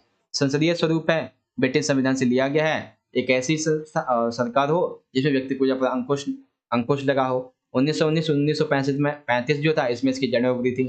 साथ ही साथ कार्यपालिका जो विधायिका जनता इसके प्रति उत्तरदायी होती है। ये सारी चीजें आप इसमें लिखेंगे। प्रधानमंत्री केंद्रीय स्तर पर और राज्य स्तर पर मुख्यमंत्री कार्य करते हैं। तो इस क्वेश्चन को हम ऑलरेडी जो है एक बार कंप्लीट कर चुके हैं, इसलिए मैं आपको यहाँ पे ज्यादा तरीके से नहीं समझाने वाला। आगे देख लेते हैं। दूसरा क्वेश्चन क्या था कि राष्ट्रपति के लिए योग्यताएं। तो योग्यताएं क्या क्या होती हैं इसे भी हम कंप्लीटली समझ चुके हैं। तो वो क्वेश्चन जो हम समझ चुके हैं उससे हम अब नहीं समझेंगे, याद रखिएगा। हाँ, ये वाला क्वेश्चन है सेकंड वाला कि सामूहिकता के सिद्धांत का वर्णन कीजिए, इसे हम नहीं समझे। देखो इसका मतलब क्या है, इसको इस तरह से पूछा जा सकता है कि मुख्य न्यायाधीश की नियुक्ति कैसे होती है या फिर सामूहिकता का सिद्धांत का अर्थ क्या है। तो देखो, सर्वोच्च न्यायालय का जो सबसे वरिष्ठतम न्यायाधीश होता है, यानी कि जो अब रिटायरमेंट होने वाला होता है, मतलब सॉरी, जो वरिष्ठतम यानी कि जो बड़े होते हैं, उन्हीं को मुख्य न्यायाधीश चुना जाता है। अब सर्वोच्च न्यायालय का जो मुख्य न्यायाधीश होता है, मान लीजिए इस बंदे की एज हो चुकी है 65। अब ये बंदा जो है वो 4 वरिष्ठतम न्यायाधीशों की सलाह से कुछ नाम प्रस्तावित करेगा और राष्ट्रपति को भेजेगा। राष्ट्रपति उसी से नियुक्त करेगा। अब राष्ट्रपति चाहे तो क्या कर सकता है, उच्च न्यायालय के जो अन्य न्यायाधीश हैं और जो मुख्य न्यायाधीश है उससे सलाह ले सकता है कि अगला जो है मुख्य न्यायाधीश हम किसे नियुक्त करेंगे। ठीक है, तो इससे क्या होता है कि न्यायपालिका की स्वतंत्रता और उसकी शक्ति संतुलन दोनों ही बने रहते हैं। न्यायपालिका की नियुक्ति में सर्वोच्च न्यायालय भी भाग लेता है, राष्ट्रपति भी लेता है, मंत्रिपरिषद भी लेती है। तो इसीलिए कहा गया है कि इसे हम सामूहिकता का सिद्धांत कह देते हैं, क्योंकि इसमें बहुत सारे लोग जो है भाग लेते हैं। सिंपल। इसी को आप इंग्लिश में समझ सकते हैं कि अपॉइंटमेंट ऑफ चीफ जस्टिस क्या है, प्रिंसिपल ऑफ कलेक्टिविटी ये क्या चीज है। तो ये सारे पॉइंट्स आप यहाँ पे इजीली समझ जाएंगे। ठीक है, अब देखिए अगला है यहाँ पे थर्ड क्वेश्चन। विधायिका से आप क्या समझते हैं, इसमें 2 सदनों की आवश्यकता क्यों होती है। तो विधायिका क्या होती है, ये सरकार का वह अंग है जो देश के लिए देश स्तर नीतियां बनाती है और इसके पास संविधान की बहुत सारी कार्यकारी जो शक्तियां होती हैं वो भी इसे प्राप्त होती है।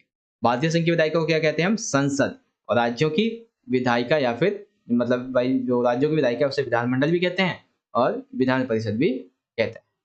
2 तरीके से 2 सदनों की आवश्यकता पड़ती है उचित प्रतिनिधित्व की, यानी कि सबसे पहले हमारे समाज में बहुत सारी विविधताओं वाले लोग रहते हैं, भाषा जाति धर्म आदि के जो लोग हैं वो रहते हैं।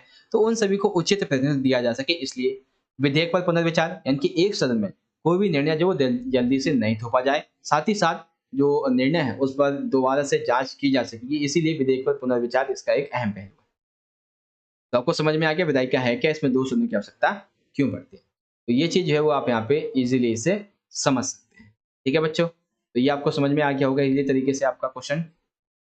अब इसमें 2 तरीके से क्यों यूज होती है, इनकी आवश्यकता पड़ती है 2 हाउसेस की पार्लियामेंट में। तो फेयर रिप्रेजेंटेशन है and रिकंसल्टेशन of the bill.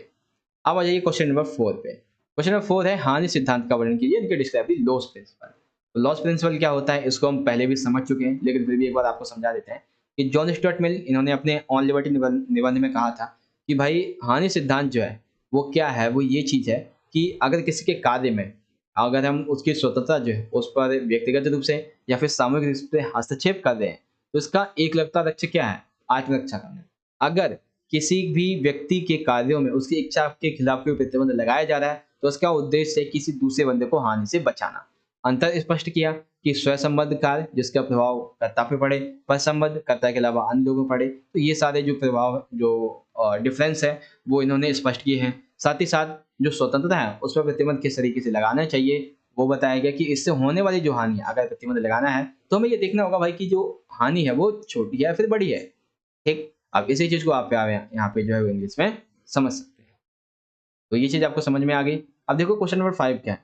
Question number 5 है समानता को और मजबूत करने के लिए औपचारिक समानता की स्थापना आवश्यक है कैसे। तो ये क्वेश्चन भी अभी हमने देखा था, जो हमारा कुछ सेकंड क्वेश्चन पेपर था इसमें हमने देखा था। यहाँ पे नीचे की तरफ मैं आपको दिखा देता हूँ सेकंड क्वेश्चन पेपर, एक सेकंड, इसी में था, ये रहा। देखो इसमें मैंने आपको भी समझाया था समानता की जो बढ़ावा देने के तरीके उसके बारे में, औपचारिक समानता की स्थापना, ये मैंने आपको समझा चुका हूँ अच्छे से। ठीक है, तो इसे आपको समझाने की जरूरत नहीं है। कंप्लीट। चलिए क्वेश्चन नंबर 6 देखिए, सर्वोच्च न्यायालय के मौलिक तथा अपीली क्षेत्राधिकार का वर्णन करें। मौलिक अधिकार क्या है और अपीली क्षेत्राधिकार क्या है इसका वर्णन करिए। तो मौलिक भी हम देख चुके हैं, अपीली भी देख चुके हैं। कहाँ पे देखा था, यहीं पे मैं आपको दिखा देता हूँ। यही वाला जो आपका दूसरा वाला है इसी में ही हमने देखा था अभी यहाँ पे, एक सेकेंड, हाँ हाँ, दूसरे वाले में जो हमारा 4 मार्क्स का क्वेश्चन था उसमें हमने देखा था, है ना। एक सेकेंड, ये रहा देखो, सर्वोच्च न्यायालय के क्षेत्र अधिकार का वर्णन। तो इसे मैं आपको समझा चुका हूँ पहले ही, तो इसे आपको समझाने की जरूरत नहीं है। ठीक है, चलिए आगे देखते हैं। ये तो हो गया आपका क्वेश्चन नंबर। तो अब देखिए आगे 7 है, ये हमने अभी तक आपको नहीं समझा, ये देखते हैं कि मुक्त बाजार बनाम के पक्ष और विपक्ष में तर्क दीजिए। तो इसके पक्ष में तर्क क्या-क्या होंगे?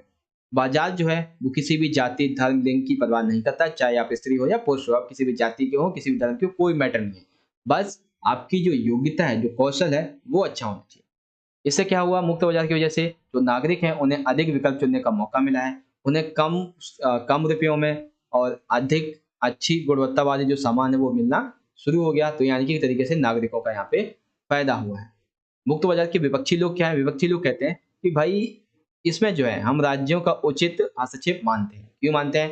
क्योंकि ये जो चीज़ है वो मुक्त बाजार जो है वो ताकतवर और धनी और जो प्रभावशाली लोग हैं उनके हित में काम करने के लिए बताता है। जिसका प्रभाव सुविधाहीन लोगों को क्या करता है? वंचित कर देता है उसके अवसरों से। मतलब कि जो लोग वृद्ध हैं, जो लोग रोगी हैं, वो प्रतिस्पर्धा नहीं कर सकते हैं। तो ऐसे में सरकार की ज़िम्मेदारी बनती है कि जब वो प्रतिस्पर्धा नहीं कर सकते हैं, तो उन्हें कुछ और विशेष अधिकार दिए जाएँ ताकि वो अपना जो बुढ़ापा है, जो उनका रोग है, उसे अच्छे से व्यतीत कर सकें। ठीक है? तो इसी चीज़ को आप इंग्लिश में देखना चाहें तो फेवर ऑफ फ्री मार्केट इसके बारे में लिखेंगे। उसके बाद कॉन्स यानी कि अगेंस्ट के बारे में लिख देंगे। अब देखो क्वेश्चन नंबर 8 क्या है? 8 है सकारात्मक कार्रवाई से आप क्या समझते हैं? ठीक है? सकारात्मक कार्यवाही, अफर्मेटिव एक्शन एंड इसका समानता से संबंध क्या है? तो देखो, सकारात्मक कार्यवाही का अर्थ ये होता है कि सरकार जो है, उसे समानता की स्थापना करने के लिए, उसकी वृद्धि करने के लिए जल्दी से जल्दी, शीघ्र अतिशीघ्र अधिक और ठोस कदम उठाने चाहिए जिससे समानता को स्थापित किया जा सके। अब ये कई तरीके से हो सकता है, जैसे मान लीजिए जो वंचित समुदाय के लोग हैं, जो बच्चे हैं, उन्हें छात्रवृत्ति दे दी, हॉस्टल जैसी सुविधाएं दे दी, नौकरियों और सरकारी संस्थानों में आरक्षण दे दिया। जब हमने इन्हें आरक्षण दे दिया, तो अब क्या होगा, ये सभी जो बंदे हैं वो जो नॉर्मल लोग हैं उनसे प्रतिस्पर्धा कर सकेंगे और जब प्रतिस्पर्धा कर सकेंगे तो हम इनसे जो अधिकार है वो छीन लेंगे, सिंपल सा। सकारात्मक कार्रवाई के आलोचक क्या कहते हैं? ये कहते हैं कि भाई ये जो नीति है वो आरक्षण की एक भेदभावपूर्ण नीति है और ये वंचित जो लोग हैं, यानी कि जो लोग ये वंचित जो थे, कौन से? जिन्हें सरकार के द्वारा ऊपर उठाया गया है, उन लोगों के अलावा समाज में जो लोग हैं, वो एक तरीके से अपने आप को वंचित फिर मानने लगेंगे और साथ ही साथ ये एक तरीके से मनमाने तरीके से समाज को अन्य वर्गों के समान व्यवहार से जो एक अधिकार होता है, समानता का अधिकार, उससे वंचित कर रहे हैं, ये विपक्षियों का कहना है। ठीक है? हालाँकि आपको विपक्षियों के बारे में इसमें लिखना नहीं है। क्यों नहीं लिखना है? क्योंकि इसमें सिर्फ़ और सिर्फ़ समानता से संबंध के बारे में पूछा गया है। तो क्वेश्चन नंबर 8 आपका यहाँ पे कंप्लीट हो गया है एंड आई होप कि आपको ये चीज़ अच्छे से समझ में आ गई होगी। ठीक है? अब देखिए यहाँ पे अगला सेक्शन नंबर बी का है हमारा यहाँ पे क्वेश्चन 9। ठीक है? यानी कि पहला प्रश्न। प्रधानमंत्री की सरकार में भूमिका का वर्णन कीजिए। इनके describe the role of prime minister. तो इसे हम पहले ही और अच्छे तरीके से समझ चुके हैं, तो इसको आपको समझाने की जरूरत है नहीं। लिखेंगे योग्यता, सरकार में सर्वोपरि स्थान, बहुमत प्राप्त दल का नेता, मंत्रिपरिषद का प्रधान, राष्ट्रपति को सलाह देना, प्रधानमंत्री के शक्ति के स्रोत और सबसे आखिरी 91 संविधान संशोधन। तो इसे हम ऑलरेडी कर चुके हैं, तो इसे आपको करने की ज़्यादा ज़रूरत है नहीं। ठीक है? मैंने आपको समझा दिया ऑलरेडी। तो अगला देखते हैं, ये हो गया आपका क्वेश्चन नंबर 10 आता है कि अभिव्यक्ति की स्वतंत्रता का अर्थ क्या है? आपकी राय में इस पर क्या प्रतिबंध हो सकते हैं? तो ये क्वेश्चन भी हमने कर चुके हैं कि अभिव्यक्ति की स्वतंत्रता का अर्थ क्या है? प्रतिबंध इस पे क्यों लगाए जाते हैं? और जो तथ्य हैं वो क्या-क्या है? तो किस तथ्य पे लगाया जाता है? संप्रभुता, अखंडता के खिलाफ बोलने पर, शिष्टाचार, सदाचार के हितों के खिलाफ बोलने पर, राज्य की सुरक्षा के खिलाफ, विदेशी राज्यों के मैत्रीपूर्ण संबंध को गलत और अफवाहें फैलाने पर, ये सारी चीज़ें जो है वो आपको इसमें लिखनी है। तो ये क्वेश्चन भी, इस क्वेश्चन का आंसर भी हम कर चुके हैं 6 मार्क्स में। तो ये चीज़ भी आपको अच्छे समझ में आ गई होगी। Freedom of expression, restriction on freedom और कौन-कौन से जो फैक्ट्स हैं जिससे आपकी स्वतंत्रता पर फिर जो एक तरीके से कह सकते हैं जो प्रतिबंध वो लगाए सकते हैं, तो ये भी हमने यहाँ पे कंप्लीट कर लिया है। चलिए आगे देखते हैं अब इसका मैप। तो मैप मैंने आपको पहले ही बता चुका है, फिर भी एक बार बता देता हूँ। ये आपका यूपी है, ठीक है? ये हमारा यूपी है, महाराष्ट्र है, कर्नाटक है, तेलंगाना है, आंध्र प्रदेश है, बिहार है, उड़ीसा है, तो ये सारी चीज़ें आपको याद रखनी है। ठीक है? अब आ जाते हैं आगे सेक्शन नंबर सी। अब देखो सी जो है ये इसमें हमारे वो क्वेश्चन जो हमने अभी तक नहीं देखे। पहला प्रश्न क्या है? विधायिका का कार्य होता है सिर्फ कानून बनाना। ऐसा नहीं है, बल्कि कार्यपालिका पर नियंत्रण रखना भी होता है। कैसे? To explain the statement, the function of legislature is not only to make law, but also it exercise control over the executive. अथवा में है लोकसभा का और राज्यसभा की जो शक्ति है उनका वर्णन कीजिए, यानी कि describe the powers of Lok Sabha and Rajya Sabha. तो सबसे विधायिका के जो कानून वाली बात है, किस तरीके से ये नियंत्रण रखती है, उसके बारे में हम देखते हैं। तो देखो, सबसे पहले हम यहाँ पे देख लेते हैं ये पॉइंट। एक सेकंड, तू ऊपर जा भाई, ऊपर जा। हाँ, देखो, विधायिका का सिंपल सा हम वही लिख देंगे कि इस कथन को निम्नलिखित तरीके से समझा जा सकता है। सबसे पहले बहस और वाद विवाद। विधायिका जो है वो कानूनों के संबंध में नीतियों के क्रियान्वयन के दौरान क्या करती है, कार्यपालिका को वाद विवाद के द्वारा नियंत्रण करती है।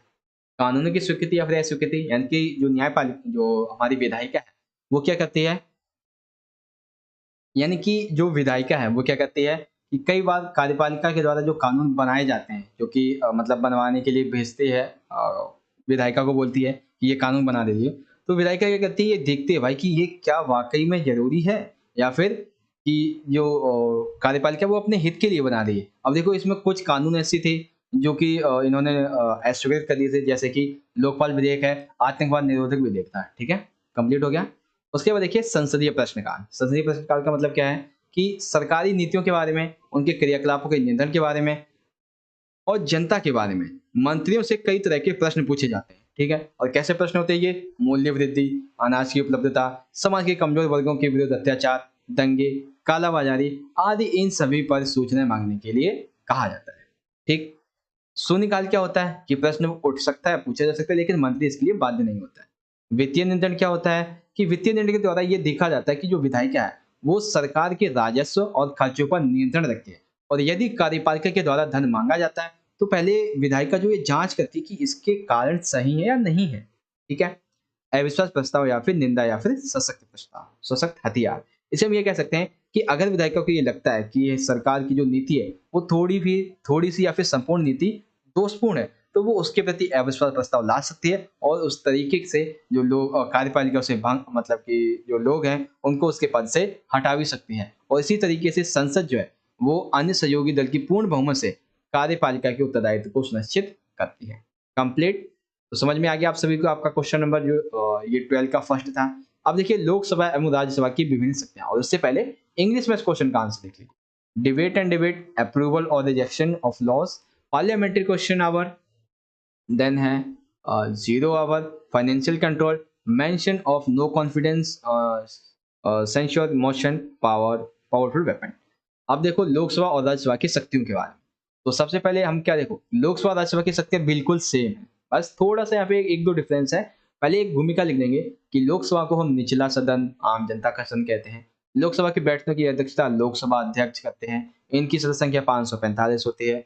सदस्य आम जनता के द्वारा वैश्व मतदान की प्रक्रिया के द्वारा चुने जाते हैं। सभा का कार्यकाल जो होता है वो कितना होता है, 5 वर्ष का। इसी तरीके से राज्यसभा की हम बात कर लेते हैं। तो राज्यसभा को ऊपरी सदन राज्यों की परिषद भी कहा जाता है। राज्यों की बैठक की अध्यक्षता उपराष्ट्रपति करते हैं। इसकी अधिकतम संख्या जो है वो 250 होती है। राज्यसभा का कार्यकाल 6 वर्षों का होता है। एक स्थायी सदन है, और स्थायी का मतलब क्या होगा कि इसमें प्रत्येक एक तिहाई जो सदस्य हैं उनका प्रत्येक 2 साल में रिटायर होते हैं और उनका चुनाव होता है। अब देखो, अब हम बात करते हैं इनकी शक्तियों के बारे में। तो शक्तियां देखो बेसिकली यहाँ पे जो सभी की दोनों की सेम है। कौन कौन सी सेम है, बस एक दो है वो अलग है। कौन कौन सी, सबसे पहले वो देखो जो सेम है। संविधान संशोधन पारित करती है, धन विधेयक और समान विधेयक को प्रस्तुत करती है, प्रश्न पूछकर, प्रस्ताव लाकर, अवसर प्रस्ताव के माध्यम से कार्यपालिका पर नियंत्रण रखती है, और संविधान में संशोधन करती है। ये क्या है, और एक और है ये वाला, कर प्रस्ताव, बजट प्रस्ताव और वित्तीय प्रस्ताव जो होती है उनकी स्वीकृति देती है। तो ये 5 जो है वो राज्यसभा के भी हैं, वो लोकसभा के भी। अब जो अलग है वो देखो, अलग कौन कौन से हैं। एक सेकंड, एक और है सेम वाला, ये वाला, ये भी सेम है कि राष्ट्रपति उपराष्ट्रपति इनका चुनाव करती है। सर्वोच्च न्यायालय के तथा अन्य जो न्यायाधीश है उनको भी हटा सकती है। ये भी दोनों में सेम है। अब जो अलग है वो देखो, लोकसभा क्या करती है, संघ सूची में और संवर्धित सूची दोनों में क्या करती है, यहाँ पे कानून बनाती है। लेकिन राज्यसभा क्या करती है, ये सिर्फ और सिर्फ राज्य सूची में कानून बनाती है। और अगर चाहे तो लोकसभा को कह सकते कि आप हमारी सूची जो है हमारे अधिकार क्षेत्र में आकर कानून बना सकते हैं। उसके बाद एक है आपातकाल की घोषणा, ये सिर्फ और सिर्फ लोकसभा करती है। ठीक है, क्योंकि आपातकाल पूरे देश में लगाना होता है। अब एक चीज जो राज्यसभा में अलग है वो क्या है, वो ये कि उपराष्ट्रपति को हटाने का जो प्रस्ताव वो केवल काम पे लाया जाता है राज्यसभा में। सिंपल सा, कंप्लीट समझ में आ गया आप सभी को लोकसभा की शक्तियां और राज्यसभा की शक्तियां उसके बारे में। तो हमारा जो क्वेश्चन नंबर 12 था इसको एक बार इंग्लिश में और देख लेते हैं, लोकसभा वाला। ये रहा, देखो लोकसभा ये है हमारी। ठीक है, एक सेकेंड, हाँ, और इससे संबंधित जितने भी पॉइंट्स हैं वो आप यहाँ पे इजीली इन सभी को पढ़ सकते हैं। ठीक है, और ये लोकसभा हो गया। उसके बाद राज्यसभा देख लेते हैं, यहाँ पे लिखा हुआ है राज्यसभा के बारे में जितने भी पॉइंट हैं उसे भी आप यहाँ पे इजीली सारे के सारे देख सकते हैं, पढ़ सकते हैं। ठीक, चलिए अब आगे देखते हैं हमारा क्वेश्चन नंबर 13। 13 जो है इसे भी हम पहली बार करने वाले हैं। क्या क्वेश्चन है ये देखो, अज्ञानता के आवरण के सिद्धांत। क्या है हमारा, अज्ञानता के आवरण के सिद्धांत का वर्णन कीजिए। Explain the principle of cover of ignorance, अथवा सामाजिक न्याय को स्थापित करने के जो तरीके हैं उनकी विवेचना कीजिए। Discuss the methods of establishing social justice. तो सबसे पहले जॉन रॉल्स का जो न्याय का सिद्धांत है उसकी हम यहाँ पे जो है वर्णन करते हैं। तो जॉन रॉल्स का न्याय का सिद्धांत यानी कि अज्ञानता के आवरण का सिद्धांत, इस सिद्धांत के अनुसार ये कहा जाता है कि निष्पक्ष और न्याय संगत नियम अगर हमें लागू करना है तो उसका सबसे अच्छा और सबसे जो मजबूत रास्ता है वो सिर्फ ये है कि हमें उस परिस्थिति में खुद को निर्णय लेना, मतलब सोचना होगा जहाँ पे हमें ये निर्णय लेना है कि समाज को कैसे संगठित किया जाए। और तब जब हमें बिल्कुल भी ना पता हो कि समाज में हमारी स्थिति क्या होगी, हम किस परिवार के प्रकार, मतलब किस प्रकार के परिवार में जन्म लेंगे, उच्च जाति के होंगे, निम्न जाति के होंगे, धनी होंगे, गरीब होंगे, सुविधा संपन्न या फिर सुविधा विहीन होंगे। जब हमें ये नहीं पता होगा कि भविष्य में हमारे लिए कौन से विकल्प खुले होंगे, तब हम जो निर्णय लेंगे वो समाज के लिए बहुत अच्छे होंगे। ठीक, उसके बाद जॉन रॉल्स कहते हैं कि समाज में अपने आने वाला एक तरीके से कह सकते हैं कि जो हित हैं, ठीक है, अगर हमें वो नहीं पता होंगे, तभी हम एक जो सबसे बुरी स्थिति होती है, उसके मद्देनज़र समाज की कल्पना करेंगे और ये देखेंगे कि जो नॉर्मल लोग हैं, जो सुविधा संपन्न हैं, वे विशेष अधिकारों का उपभोग कर सकते हैं। लेकिन वो लोग जो सबसे बुरी स्थिति में हैं, तो उनको उस स्थिति से निकालने के लिए उनको किस-किस प्रकार के अवसर मिलेंगे, ठीक है? शिक्षा, स्वास्थ्य, आवास जैसे महत्वपूर्ण जो संसाधन हैं, उनको कैसे मिलेंगे, ये इन सभी को उन अवसर को देने के लिए अच्छे से हम जो नियम है फिर बनाएँगे, तब जब हमें बिल्कुल भी अपने भविष्य के बारे में पता नहीं होगा। ठीक है? तो ये है जॉन रॉल्स का न्याय का सिद्धांत यानी कि अज्ञानता के आवरण का सिद्धांत। इस सिद्धांत को आप चाहें तो यहाँ से इंग्लिश में भी देख सकते हैं। ये सारे के सारे पॉइंट्स मैंने यहाँ पे लिखे हुए हैं, आप इन पॉइंट्स को पढ़ सकते हैं, क्योंकि हिंदी में मैंने आपको समझा दिया है, इंग्लिश में आप यहाँ पे देख सकते हैं। ठीक है? अब देखो इसमें दूसरा क्वेश्चन कि सामाजिक न्याय को स्थापित करने के तरीके। अब तरीके क्या थे? तो इससे संबंधित हमें क्वेश्चन ऑलरेडी कर चुके हैं कि सामाजिक न्याय जो है इसको स्थापित करने के तरीके क्या-क्या हैं। फिर भी एक बार में से दोबारा कर लेते हैं। तो देखो, सबसे पहला है समान लोगों के प्रति समान व्यवहार। ये इसका मतलब क्या है? इसका मतलब ये होता है कि कोई एक बंदा, ठीक है? उसके साथ में किसी भी प्रकार का, देखो ये 2 पॉइंट जो है वो आप चाहें तो ना भी याद करें, कोई ज़रूरी नहीं है। ठीक है? बस आपको ये 3 पॉइंट याद रखने ज़रूरी है। इसलिए मैं आपको क्या कर रहा हूँ कि यहाँ पे जो मेनली चीज़ है वो यहाँ पे समझा रहा हूँ आपको। अब यहाँ पे देखो हाँ, ये एक ना भी रखें तो भी ज़रूरत नहीं है। ये याद रखिएगा कि जो सभी व्यक्ति हैं उनके लिए आवश्यक अधिकार जैसे जीवन, स्वतंत्रता, संपत्ति, ये अधिकार उन्हें मिलने चाहिए ताकि वो समाज में अपने जो सामाजिक अधिकार हैं जैसे मताधिकार है, राजनीतिक अधिकार, इनका उपयोग कर सकें। किसी भी व्यक्ति के साथ में वर्ग, जाति, नस्ल इस आधार पे भेदभाव ना हो। उन्हें जो है उनके काम और कार्यकलाप के आधार पे जाँचा जाना चाहिए, ना कि इस आधार पे कि तुम किस समुदाय के हो। जैसे एक पत्थर तोड़ने वाला बंदा जो है और एक पिज़्ज़ा बाँटने वाला है, उसे उसकी कौशल और मेहनत के आधार पे हमने क्या किया, पारिश्रमिक दिया। और पत्थर तोड़ने वाले को हमने कितना किया, हमने उसे ₹5 दिए मान लीजिए, और पिज़्ज़ा बाँटने वाले को हमने ₹4 दिए, तो ये बिल्कुल सही है। लेकिन वहीं एक स्कूल शिक्षक में पुरुष शिक्षक को हम ₹5 दे रहे हैं और ₹4 महिला शिक्षक को दे रहे हैं, तो ये चीज़ गलत है। क्यों? क्योंकि एक स्त्री, एक पुरुष है, इस आधार पे आप भेदभाव कर रहे हैं, तो ये चीज़ गलत है भाई। इस चीज़ को खत्म करना है। तो ये कहा जाता है समान लोगों के प्रति समान व्यवहार के सिद्धांत में। अब देखो कई बार जो है ये सिद्धांत थोड़ा-सा गलत हो जाता है। कैसे गलत हो जाता है कि मान लीजिए परीक्षा में शामिल होने वाले जो विद्यार्थी हैं, उन्हें हम बराबर अंक दे दें, तो ये तो गलत हो जाएगा भाई, क्योंकि उनको उनके कौशल के आधार पे देना चाहिए कि उन्होंने क्या लिखा है, उनका कार्य कौशल क्या है, किस तरीके से सजाए क्वेश्चन को, क्या उन्होंने एक्सप्लेनेशन किया, इस आधार पे उन्हें मार्क्स मिलने चाहिए, तो न्याय संगत होगा। बिल्कुल सही। समाज में न्याय के लिए समान बर्ताव के सिद्धांत का समानुपातिक सिद्धांत के साथ में तुलना बैठाना बहुत ज़रूरी है। ठीक है? अब मान लीजिए किसी भी बंदे को उसके काम, अब देखो हम यहाँ पे 3 उदाहरण लेते हैं। एक है पत्थर तोड़ने वाला, स्टोन लिख दिया हमने एसटी। एक है पिज़्ज़ा बाँटने वाला, एक हमने लिया पीआई।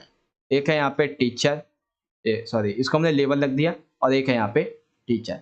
तो पत्थर तोड़ने वाले के लिए क्या होता है कि थोड़ा नुकसान, मतलब कि जो खतरा होता है वो ज़्यादा होता है। टीचर के लिए होता है कि उसका एक तरीके से कह सकते हैं कि टीचर के लिए थोड़ा ध्यान से उसको पढ़ाना पड़ता है। ठीक है? और एक ही हमारा लेबर था, लेबर क्या करता है, इसको तो बहुत सारे काम करने पड़ते हैं। तो यहाँ पे क्या होता है कि इसमें खतरा है, इसमें उसका ध्यान लगता है, इसमें उसकी मेहनत लगती है। तो उनकी मेहनत के आधार पे, उनके कौशल के आधार पे, संभावित खतरे के आधार पे हमें ये ध्यान रखना होगा कि पारिश्रमिक हमें इस तरीके से देना चाहिए। ठीक, समझ गए आप सभी समानुपातिक न्याय क्या हो गया। अब देखो विशेष जरूरतों का विशेष क्या है, ये क्या होता है। तो अब इसमें ये कहा गया है कि जब हम, ये तो हमने देख लिया यहाँ पे ये वाला सीन कि मेहनत कौशल संभावित खर्चे के आधार पे हमें क्या करना है, पैसे देने हैं। लेकिन वहीं जब पैसे हम दे रहे हो तो हमें कुछ चीजों का और भी ध्यान रखना होगा। कैसे कि जो लोग समान नहीं है, यानी कि मान लीजिए कि दोनों ही लोग एक जैसा काम करते हैं, ये ए बंदा और ये बंदा बी, दोनों ही एक जैसा काम करते हैं, लेकिन ये जो है वो थोड़ा एक तरीके से कह सकते हैं अपंग है, दिव्यांग है, यानी कि थोड़ा चल नहीं सकता है, थोड़ा हाथ मुड़ा हुआ है, थोड़ा दिक्कत होती है। तो हमें क्या करना है, ऐसे लोग जो कुछ मामलों में असमानता या फिर विशेष सहायता का योग्य समझे जाते हैं, उनके साथ हमें थोड़ा बर्ताव और अधिक अच्छे से करना पड़ेगा। बात करें भारतीय संविधान की, तो भारतीय संविधान में अनुसूचित जातियों को, अनुसूचित जनजाति के जो लोग हैं, उन्हें सरकारी नौकरियों में तथा शैक्षणिक जो संस्थान है उसमें दाखिले के लिए आरक्षण का प्रावधान भी इसी सिद्धांत के अंतर्गत हुआ है। सिंपल सा। तो ये चीज आपको यहाँ पे इसी तरीके से समझ में आ गई होगी। तो ये हो गए हमारे जो सामाजिक न्याय के सिद्धांत है उसके बारे में। अब इस चीज को आप चाहे तो इंग्लिश में समझ सकते हैं। Following are the ways establish social justice. तो इक्वल ट्रीटमेंट ऑफ पीपल है, उसके बाद यहाँ पे नीचे देख सकते हैं प्रोपोर्शनल जस्टिस है, देन सबसे आखिरी है special care of special needs. तो ये चीज आपको समझ में आ गई और इस तरीके से आपका जो क्वेश्चन पेपर था यहाँ पे कंप्लीट हो जाता है। एंड आई होप कि आप सभी को क्वेश्चन पेपर के जितने भी इंपॉर्टेंट क्वेश्चन आंसर थे वो इजीली तरीके से समझ में आ गए होंगे। ठीक है, वीडियो अच्छी लगी तो लाइक करें, शेयर करें, और इस क्वेश्चन पेपर में जितने भी क्वेश्चन आंसर थे बहुत अच्छे तरीके से आपको समझाए गए हैं और मैं आशा करता हूँ कि आपको जितने भी क्वेश्चन आंसर समझाए जा चुके हैं वो अच्छे तरीके से समझ में आ रहे होंगे। तो क्वेश्चन पेपर नंबर हमारा 3 यहाँ पे कंप्लीट हो जाता है। तो चलिए बढ़ते हैं आगे अपना क्वेश्चन पेपर नंबर 4 की तरफ। अब बेसिकली देखो यहाँ पे एक चीज है, क्या चीज है कि इस जो अब हम जो 2 क्वेश्चन पेपर करने वाले हैं वो आपके सिर्फ और सिर्फ हिंदी मीडियम में है। ठीक है, तो अब जो वीडियो है वो हिंदी मीडियम के बच्चों के लिए। चलिए शुरुआत करते हैं। तो सबसे पहले देखिए अब यहाँ पे आता है हमारा 4th क्वेश्चन पेपर। तो सीधा हम आंसर की बात करते हैं क्वेश्चन पेपर के आंसर की, क्योंकि पैटर्न वगैरह तो हमें सभी को पता ही है। तो आ जाइए नीचे, देखो ये आपका ऑफिशियल वाला सैंपल पेपर है जो आया हुआ था। प्रश्न है गांधी जी का स्वराज से क्या आशय है, what did Gandhi ji mean by swaraj. तो देखो गांधी जी ने अपनी पुस्तक हिंद स्वराज जो कि 1919 में लिखी थी, उन्होंने कहा था कि जब हम स्वयं पर शासन करना सीख लेते हैं तब हम उसे स्वराज कहते हैं। स्वराज के भीतर 2 शब्दों को शामिल किया गया, स्वयं और राज। अब देखो स्वराज का मतलब ये नहीं कि हम खुद पर शासन करना सीख लें, बल्कि ये भी है कि एक व्यक्ति जो है वो अपने आत्मसम्मान को समझे, खुद की जिम्मेदारी जो है उसे समझे, और जो ऐसी संस्थाएं जो हैं वो उसके विकास में बाधा बनती हैं उनसे दूर रहे। ठीक है, तो ये है गांधी जी के विचार स्वराज के प्रति। हानि सिद्धांत क्या है, तो हानि सिद्धांत को भैया हम पहले ही पढ़ चुके हैं कि क्या है, यहाँ पे हार्म प्रिंसिपल क्या है, तो इस चीज को हम ऑलरेडी समझ चुके हैं। ठीक है, 3rd क्वेश्चन देखते हैं, लोकसभा की किन्हीं 2 विशेषताओं का वर्णन कीजिए। तो विशेषताएं भी हम सारी पढ़ चुके हैं। भारत की संसद के अस्थायी सदन को कार्यकाल 5 वर्ष, सदस्य 500, पहले 52 थे। ठीक है, अब क्या है ये 500, एक सेकेंड ड्रॉ करने दो, हाँ अब ये जो है वो 545 है, याद रखना। ठीक है, अब इसकी शक्तियां लिख सकते हैं, संशोधन, आपातकाल की घोषणा, संघ सूची, संमति सूची में कानून बनाना, राष्ट्रपति प्रस्ताव पूछकर अविश्वास प्रस्ताव लाकर कार्यपालिका पर, ये सारी चीजें आपको इसमें लिखनी है। तो लोकसभा की ये विशेषताएं हो गई। उसके बाद है जनहित याचिका किसे कहते हैं, ये गरीबों की किस तरह मदद कर सकती है, विचार के सहित अपनी जो है तर्क लिखिए। तो जनहित याचिका ये इंपॉर्टेंट है कि भारत में जो न्यायिक सक्रियता है इसका एक मुख्य साधन होता है जनहित याचिका या फिर सामाजिक विवाद।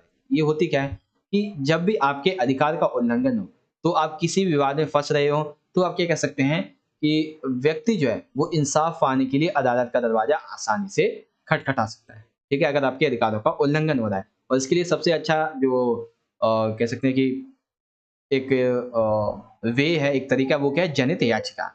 1979 से 1980 के बाद जनहित याचिका और न्यायिक सक्रियता के द्वारा न्यायाधीश जो थे उन्होंने ऐसे मामलों में न्याय करने के लिए रुचि दिखाई जहां लोग आसानी से अदालत की सेवाओं को नहीं प्राप्त कर पा रहे थे। ठीक है, न्यायपालिका ने न्याय व्यवस्था को आम जनता की जीवन दशा को सुधारने के लिए, उसे मूलभूत मानवीय अधिकार दिलाने के लिए, भागीदार बनाने के लिए बहुत सारे विषयों पर अपने निर्णय सुनाए, ताकि उनका जो विकास है वो और अच्छे तरीके से किया जा सके।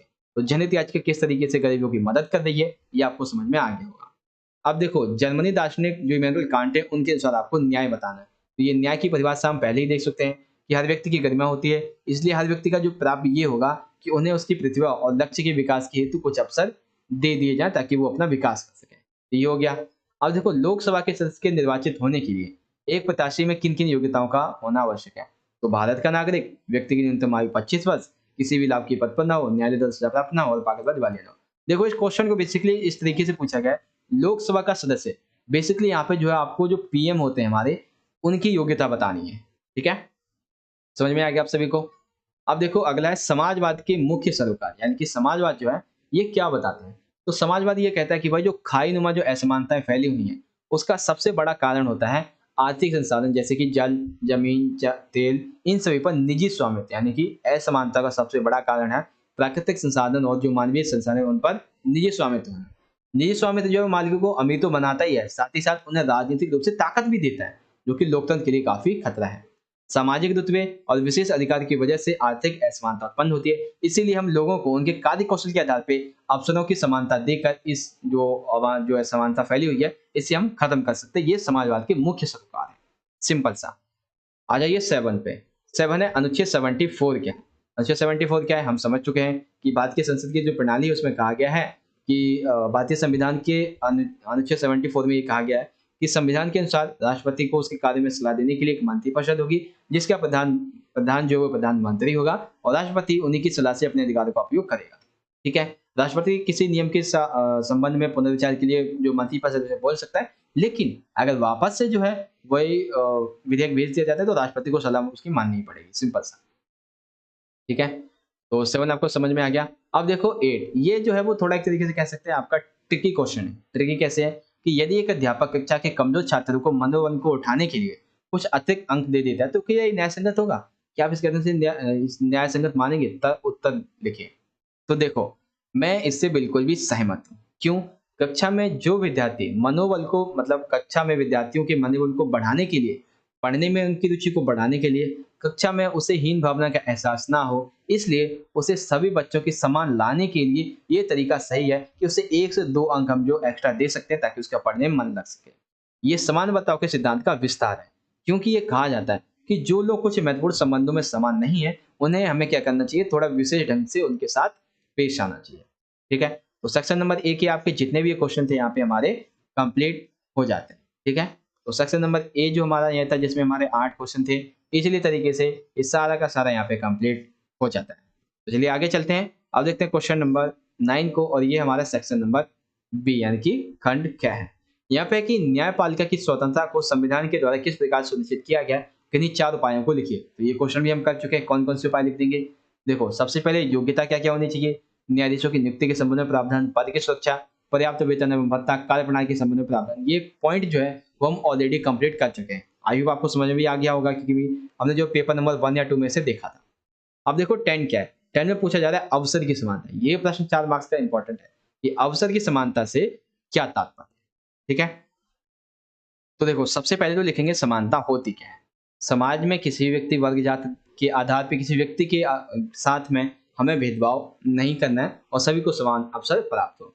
समानता की जो अवधारणा है उसमें ये कहा गया है कि सभी मनुष्य अपनी दक्षता यानी कि उनकी जो प्रतिभा है उसको विकसित करने के लिए अपने लक्ष्यों को और आकांक्षाओं को पूरा करने के लिए समान अधिकारों के अवसरों के हकदार हैं। ठीक है? समाज में अवसर की समानता जो है वो तभी सुनिश्चित की जा सकती है जब असमानता जो फैली हुई है और जो विशेष अधिकार फैले हुए हैं इस व्यवस्था को जब हम खत्म करेंगे तब। कभी-कभी ये सुनिश्चित करने के लिए कि सभी लोग अपने अधिकारों का सही रूप से उपयोग कर रहे हैं या नहीं कर रहे हैं, उनके साथ हमें अलग बर्ताव जो है वो करना आवश्यक हो जाता है। सामाजिक दर्जा, संपत्ति, विशेष अधिकारों में समानता का अभाव होना महत्वपूर्ण नहीं। यानी कि देखो इस पॉइंट को दोबारा समझो। यहाँ पे देखिए कहा गया है कि सामाजिक दर्जा जैसे संपत्ति हो गया या फिर विशेष अधिकार हो गए, ये समानता के अभाव के लिए कोई ज़रूरी नहीं है। लेकिन जहाँ पे ये उसका कोई मापदंड नहीं है कि यहाँ पे असमानता फैली हुई है संपत्ति के आधार पे, विशेष अधिकार के आधार पे। असमानता वहाँ पे फैली होती है जो कुछ बुनियादी चीज़ों की उपलब्धता जो है वो वहाँ पे ना हो। जैसे कि रोटी, कपड़ा, मकान ये चीज़ें जो है वो अगर ना मिले, मान लीजिए एक बंदा जो है जिसे एक वक़्त का खाना भी नहीं मिलता, एक बंदा जो है वो महीने 1 दिन का 10 लाख तक कमा रहा है, ठीक है? तो उस बंदे के लिए एक क्या हो जाएगा कि ये बंदा जहाँ पे ये एक बंदा जो है इसके लिए यहाँ पे असमानता मानी जाएगी। ठीक है? तो वही चीज़ कही गई है। सबसे पहले तो हम लिखेंगे इसमें समानता होती क्या है? समानता की अवधारणा में क्या-क्या बात हैं? कैसे सुनिश्चित की जा सकती है? कुछ अलग तरीके का सिद्धांत जो है वो हमें लिखना होगा। तो ये सारे पॉइंट्स आप जो अवसरों की समानता में लिख देंगे। बेसिकली क्वेश्चन आपका 2 मार्क्स का, लेकिन पूछा गया है 10 और 4 मार्क्स में। अब देखो सिंपल सा एक वही क्वेश्चन आ जाता है मैप वाला, हमने कर ही चुके हैं मैप वाला। यूपी है, महाराष्ट्र है, कर्नाटक है, तेलंगाना है, आंध्र प्रदेश है और बिहार है एंड मे बी उड़ीसा भी है। चलो आगे देखते हैं, नकारात्मक और सकारात्मक स्वतंत्रता में मुख्य अंतर बताइए, यानी कि नकारात्मक स्वतंत्रता क्या है और सकारात्मक स्वतंत्रता क्या है, इसे समझाना है। तो देखो सबसे पहले सकारात्मक की बात करते हैं। इसे जो है वो हम इस तरीके से मान सकते हैं कि व्यक्ति और समाज के संबंधों की प्रवृत्ति और प्रकृति। कैसे? एक व्यक्ति जो है वो पुष्प की तरह होता है। अगर उसे मिट्टी जो है उपजाऊ मिले, सूरज की रोशनी मिले, पर्याप्त पानी मिले और नियमित देखभाल मिलेगी तो वो अच्छे से खिल पाएगा। इसी तरीके से जो राज्य है वो लोगों को अधिक से अधिक कार्य दे, साथ ही साथ उन जो व्यक्ति हैं उन पर नियंत्रण ज़्यादा ना रखे, बल्कि उनके लिए अच्छी जो परिस्थितियाँ विकास के लिए वो प्रदान करें। साथ ही साथ व्यक्ति के लिए जो उनकी मूलभूत आवश्यकताएँ होती हैं, उनको पूर्ति करने के लिए कुछ ऐसे संसाधन उपलब्ध कराए जिससे वो अपना विकास कर सके। व्यक्ति का बुद्धि विवेक इसके विकास के लिए, इनके व्यक्ति के विकास के लिए, उसके बुद्धि विवेक के लिए क्या करना चाहिए? शिक्षा, अच्छा जीवन, इन सभी के लिए अवसरों तक उस बंदे की जो पहुँच है वो बनानी चाहिए। ये आता है सकारात्मक स्वतंत्रता के अंतर्गत। नकारात्मकता के अंतर्गत क्या-क्या आता है? देखो, नकारात्मक स्वतंत्रता से हमारा अभिप्राय ये है कि मनुष्य पर किसी भी प्रकार का कोई भी बंधन जो है वो ना हो। सिंपल सा, मनुष्य पूर्ण रूप से स्वतंत्र हो। इसके जो समर्थक है वो ये कहते हैं कि राज्य जो है वो लोगों की स्वतंत्रता में कम से कम हस्तक्षेप करे, ताकि मनुष्य पर किसी भी प्रकार का नियंत्रण ना हो। मनुष्य अपने अनुसार कार्य करने की जिसकी स्वतंत्रता होनी चाहिए, वह जीवन के प्रत्येक क्षेत्र जैसे कि राजनीतिक, आर्थिक, सामाजिक, धार्मिक, इन सभी रूपों में क्या होना चाहिए? स्वतंत्र होना चाहिए, तब हम कहेंगे यहाँ पे स्वतंत्रता प्राप्त है। ये नकारात्मक स्वतंत्रता का पक्ष है और ये है आपका सकारात्मक का। अब देखो इसी में अथवा अथवा में प्रश्न पूछा गया था हमारा कि अभिव्यक्ति की स्वतंत्रता जो है उस पर उचित प्रतिबंध होने चाहिए या नहीं। इस विषय में अपने जो विचार है उसे लिखिए।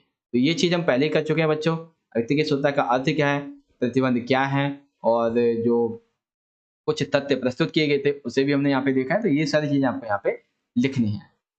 अब देखो 13 जो है इसे हम थोड़ा अच्छे से समझेंगे। 13 में पहला है राष्ट्रपति के किन्हीं 3 विशेष अधिकारों का वर्णन कीजिए। तो 3 है ही, तो 3 ही करेंगे। देखते हैं, पहला देखते हैं। तो देखो राष्ट्रपति सबसे पहला क्या कर सकता है कि जो विधेयक होता है उसे पुनर्विचार के लिए लौटा सकता है। यानी कि संसद के द्वारा राष्ट्रपति को कोई विधेयक भेजा जाता है और राष्ट्रपति को ऐसा लगता है कि ये फैसला देश के हित में नहीं है या इसमें कोई कुछ कमी रह चुकी है, तो उसे पुनर्विचार के लिए भेज सकता है। अगर संसद बिना बदलाव के या फिर कुछ बदलाव करके राष्ट्रपति के बाद दोबारा से भेजती है तो उसे स्वीकृति देनी ही पड़ती है। ठीक है, राष्ट्रपति के द्वारा विधेयक को पुनर्विचार के लिए वापस भेजना ही बहुत बड़ी बात है। वीटो शक्ति क्या होती है? इसका उपयोग करके वो क्या कर सकता है? स्वीकृति देने में विलंब कर सकता है। यानी कि एक तरीके से कह सकता है विलंब भी कर सकता है और अनिर्धारित समय तक उस विधेयक को अपने पास भी रख सकता है। ठीक है, जिससे वो अपनी पॉकेट वीटो शक्ति का उपयोग करता है। सबसे आखिरी है औपचारिक रूप से प्रधानमंत्री की नियुक्ति। यानी कि कई बार क्या होता है कि अगर मंत्रिपरिषद भंग हो जाए, लोकसभा भंग हो जाए, जब चुनाव के बाद किसी को भी पूर्ण बहुमत ना मिले, गठबंधन की सरकार ना बन पाए, उस समय राष्ट्रपति की अहम भूमिका निभाते हुए वो क्या करता है? एक प्रधानमंत्री को चुनता है। ऐसा समय 1989 से 1998 तक चला। अथवा में प्रश्न है मंत्रिपरिषद के प्रधान के रूप में जो प्रधानमंत्री होती है इसकी भूमिका की व्याख्या कीजिए। तो मैं आपको पहले ही बता चुका हूँ इस क्वेश्चन का आंसर किस तरीके से लिखना है। आपको सारे पॉइंट्स ऑलरेडी आपको समझाए जा चुके हैं। ठीक है, तो ये क्वेश्चन भी हमारा यहाँ पे कंप्लीट हो जाता है और इस तरीके से हमारा ये क्वेश्चन पेपर भी कंप्लीट हो जाता है। ये क्वेश्चन पेपर काफी छोटा था क्योंकि आपको हिंदी में ही आपको समझाया गया सारे का सारा। तो आई होप आपको सभी क्वेश्चन पेपर, सभी क्वेश्चन के आंसर्स जो है वो बहुत अच्छी तरीके से यहाँ पे समझ में आए होंगे। ये हमारा क्वेश्चन पेपर 4 था जो कि आपको बहुत अच्छे तरीके से यहाँ पे समझा दिया गया है। तो चलिए आगे बढ़ते हैं। अगला जो हमारा आता है क्वेश्चन पेपर जो सबसे आखिरी है और एक तरीके से कह सकते हैं काफी इंपॉर्टेंट भी है। तो चलिए उसको शुरुआत करते हैं।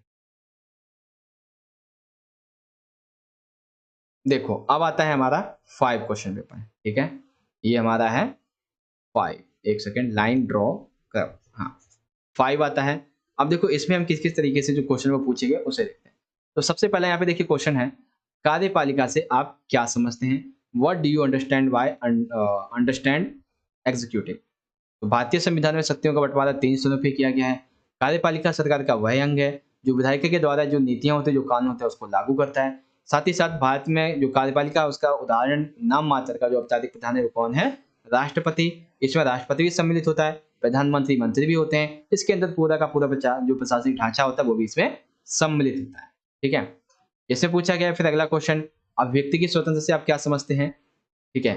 तो अभिव्यक्ति की स्वतंत्रता क्या होती है इसे समझिए। तो देखो बेसिकली ये क्या है, इसका अर्थ होता है कि एक स्त्री, एक पुरुष, उसको स्वयं को अभिव्यक्त करने की आज़ादी हो। जैसे लिखने, कार्य करने, चित्रकारी करने, इन सभी की क्या होनी चाहिए? आज़ादी, और सरकार इसमें हस्तक्षेप ना करे। अब देखो इसमें एक ऑप्शन में है कि स्वतंत्रता के आदर्श के रूप में नेल्सन मंडेला की आत्मकथा, तो इसे हम पढ़ चुके हैं पहले ही। ठीक है?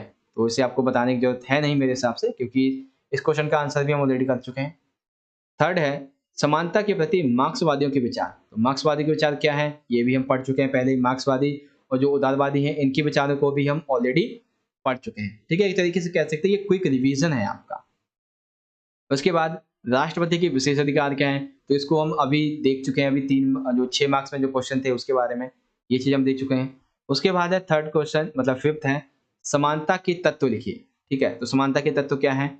ये विशेष अधिकार की अनुपस्थिति है, यानी कि समाज में व्याप्त जो सभी अधिकार हैं, विशेष अधिकार, उनको समाप्त करना होगा जिससे अन्य लोगों को अधिकार मिल सके।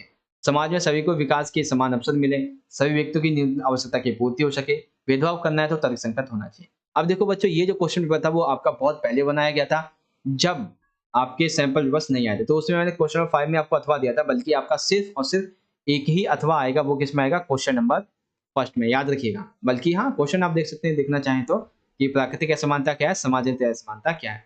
तो ये आंसर भी हम ऑलरेडी कर चुके हैं क्वेश्चन का। सिक्स क्वेश्चन है, सरकार में प्रधानमंत्री की भूमिका का वर्णन कीजिए। तो ये क्वेश्चन भी हम ऑलरेडी कर चुके हैं। सर्वोपरि स्थान है, मंत्री परिषद का प्रधान है, बहुमत प्राप्त दल का नेता है, इसको भी 6 मार्क्स में कर चुके हैं। अथवा में देख लेते हैं कि प्रधानमंत्री की जो शक्ति के स्रोत हैं वो क्या है, यानी कि एक तरीके से शक्ति के उनके जो स्रोत हैं उन सभी को देख सकते हैं कि मंत्री परिषद का प्रधान होता है, सेतु का कार्य करता है, मीडिया तक पहुंच है, प्रधानमंत्री के चुनाव के दौरान उसका व्यक्तिगत उभार आता है, प्रधानमंत्री जब विदेशी यात्रा फिर या फिर अंतर्राष्ट्रीय सम्मेलनों में जाते हैं तो नेता की एक छवि उभर के सामने आती है। संसद के कुछ 4 प्रमुख कार्य लिखिए। तो ये सारे 4 कार्य लिखे हुए हैं, सभी को मैं आपको ऑलरेडी अच्छे तरीके से समझा चुका हूँ। उसके बाद है 11, समानता को बढ़ावा देने के लिए औपचारिक समानता की स्थापना किस तरीके से की जा सकती है, इसे समझाइए। तो इस क्वेश्चन को भी हम ऑलरेडी कंप्लीट कर चुके हैं। सेक्शन बी आ जाता है, विधायिका के द्वारा कार्यपालिका पर नियंत्रण किस प्रकार से रखा जा सकता है। तो ये क्वेश्चन भी हम 6 मार्क्स में ऑलरेडी कंप्लीट कर चुके हैं। वह बहस, वाद विवाद, कानूनों की स्वीकृति, अस्वीकृति, अविश्वास प्रस्ताव, निंदा प्रस्ताव या फिर संसदीय प्रश्नकाल। तो ये 4 पॉइंट्स आप इसमें लिख देंगे। अब देखो इसमें और भी पॉइंट है कि शून्यकाल और वित्तीय नियंत्रण। और एक चीज मैं बता दूं कि ये क्वेश्चन पेपर जब आपका बनाया गया था तब आपका सैंपल पेपर नहीं आया था, इसलिए इसमें देखिए क्वेश्चन नंबर 4 में आपको एक अथवा भी दे दिया है, लेकिन अथवा आपका नहीं आएगा। लेकिन याद रखिए ये क्वेश्चन वैसे इंपॉर्टेंट है आपके लिए।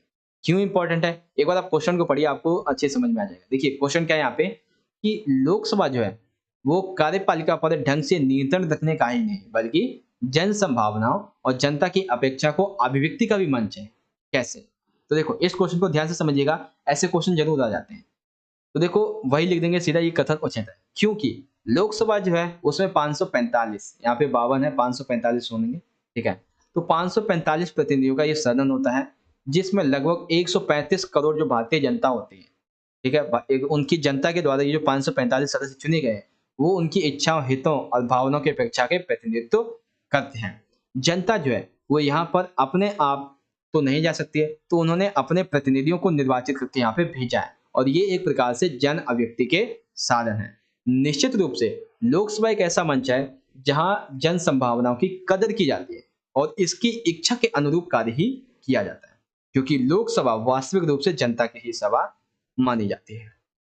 उसके बाद है सरकार की मनमानी पर नियंत्रण रखना, जनता के हितों, इच्छाओं व आवश्यकताओं को सरकार तक पहुंचाना भी लोक कल्याण की दृष्टि से काफी आवश्यक है। अर्थात यह न केवल कार्यपालिका पर निर्भर रखती है, बल्कि जनहित कल्याण के लिए एवं विकास के लिए सदैव तत्पर भी रहती है। तो ये पॉइंट आप लिखेंगे इस क्वेश्चन के आंसर में। ठीक है? तो ये चीज आपको इजीली तरीके से समझ में आ गई होगी। अब देखो यहाँ पे स्वतंत्रता के आयामों का वर्णन कीजिए। तो आयाम क्या होते हैं, यानी कि डायमेंशंस क्या होते हैं, ऑलरेडी आपको समझा दिया गया है। सकारात्मक स्वतंत्रता क्या है, उसके बाद नकारात्मक स्वतंत्रता क्या है, ये सारे पॉइंट्स आपको यहाँ पे लिखने हैं। उसके बाद एबीसीडी आ जाते हैं। इसमें देखिए मैंने क्या किया था कि थोड़ा सा यहाँ पे थोड़ा अलग क्वेश्चन लिए थे। कौन कौन से? कि भारत के उत्तरी पश्चिमी भाग में द्विसदनीय राज्य पद्धति वाला राज्य कौन सा है? उत्तरी पश्चिमी यानी कि ये वाला जो एरिया है। तो यहाँ पे देख सकते हैं ए हमने यहाँ पे दर्शाया हुआ है, ठीक है? तो ए क्या है हमारा ये बिहार है। फिल्म निर्माता दीपा मेहता किस राज्य की विविधताओं की फिल्म पर काशी बनाना चाहती थी? मतलब जो फिल्म थी वो किस पर बनाना चाहती थी? तो उत्तर प्रदेश में यहाँ पे है काशी, ठीक है? वर्तमान में भारत के प्रधानमंत्री किस शहर से संबंधित रखते हैं? तो सी यानी कि गुजरात। भारत का सबसे शिक्षित राज्य कौन-सा है? तो वो है केरल। ये सारे पॉइंट्स जो थे वो मैंने थोड़े अलग लिए थे इसमें, डिफरेंट लिए थे, ठीक है? अब चलिए इसमें सर्वोच्च न्यायालय के क्षेत्र अधिकारों का वर्णन कीजिए। तो इसको भी हम देख चुके हैं। मौलिक क्षेत्र अधिकार क्या है? उसके बाद रिट संबंधी क्षेत्र अधिकार क्या है? एंड देन अपीली क्षेत्र अधिकार क्या है? उसके बाद जो सलाह संबंधी क्षेत्र अधिकार क्या है? ये क्या है? इन सभी को हम ईज़िली तरीके से पहले ही कंप्लीट कर चुके हैं। ठीक? अब इसी में देखिए दूसरा क्वेश्चन है न्यायिक सक्रियता का वर्णन कीजिए कि न्यायिक सक्रियता क्या है? और इसमें 2 क्वेश्चन बनेंगे बेसिकली न्यायिक सक्रियता होती क्या है? ठीक? और साथ ही साथ जो सर्वोच्च न्यायालय है, इसे मौलिक अधिकारों का सबसे बड़ा संरक्षण माना जाता है, क्यों? तो सबसे पहले न्यायिक सक्रियता क्या है? देखो, भारत में न्यायिक सक्रियता जो है, वो इसका मुख्य साधन होता है जनहित याचिका। न्यायिक सक्रियता एक तरीके से कह सकते हैं कि मौलिक अधिकारों से जुड़ी हुई है। मौलिक अधिकारों के क्षेत्र को बढ़ाने से इससे मदद मिली है। अपने अधिकार का उल्लंघन होने पर या किसी विवाद में फंसने पर कोई व्यक्ति इंसाफ पाने के लिए अदालत का दरवाजा खटखटा सकता है। 1979 से 80 के बाद जनहित याचिकाएं जो थी, न्यायिक सक्रियता जो थी, इसके द्वारा न्यायाधीश ने उन मामलों में रुचि दिखाई थी भैया जहाँ तक जो है लोग जो थे, वहाँ तक अदालती सेवाएं आसानी से नहीं पहुँच पाती थी। और उन्होंने देखा कि आम जनता जो उनकी जीवन की दशा को सुधारने के लिए, मूलभूत मानवीय अधिकार दिलाने के लिए, उनकी भागीदारी को बनाने के लिए बहुत सारे विषयों पर अपने निर्णय सुनाए जिससे उनकी जो जीवन था वो और अच्छा बन चुका। ठीक है? अब इसी में दूसरा क्वेश्चन यहाँ पे देख लीजिए, उसके बाद हम वो देखेंगे कि नकारात्मक पहलू क्या था? नकारात्मक पहलू ये हुआ, 1 सेकंड, चलिए इसी को ही हम देख लेते हैं पहले तो। सर्वोच्च न्यायालय के मौलिक अधिकार जो हैं, वो मतलब उसको मौलिक अधिकार का सबसे बड़ा संरक्षक माना जाता है। कैसे? देखो, सर्वोच्च न्यायालय इस मान्यता पर जोर देता है कि संविधान के अनुच्छेद 21 में जो जीवन का अर्थ है, वो केवल ये नहीं है कि भौतिक अस्तित्व की सुरक्षा, यानी कि उसकी फिजिकल अस्तित्व मतलब जो आसपास का एरिया है, उससे सुरक्षा नहीं है, बल्कि कुछ नैसर्गिक सुरक्षा भी है। जैसे कि अगर मान लीजिए आपके मौलिक अधिकार है, उनका हनन होता है, तो न्यायपालिका कई प्रकार के रिट जारी करती है, बंदी, परमादेश, प्रतिषेध, उत्प्रेक्षण और अधिकार परीक्षा। इन सभी के आधार पे आपकी जो स्वतंत्रता है, जो दूसरे व्यक्ति की स्वतंत्रता है, उसे प्रतिबंध लगाया जा सकता है या फिर न्यायपालिका जो उसे आदेश देती है कि आपको ये करना है या नहीं करना है। जन सेवा की भावना से बने जो नागरिक थे, जो सामाजिक संगठन थे और जो वकील थे, उनसे कहा गया कि जो लोग गरीब हैं, जरूरतमंद हैं, हमें उनकी याचिकाएं दायर करनी है और हमें उनका जो जीवन की दशा है उसे इस तरीके से बना देना है ताकि हम उनके बहुत सारे जो विषय हैं उससे संबंधित निर्णय लेंगे और उनका जो जीवन है उसे और अच्छा बनाने का प्रयास करेंगे।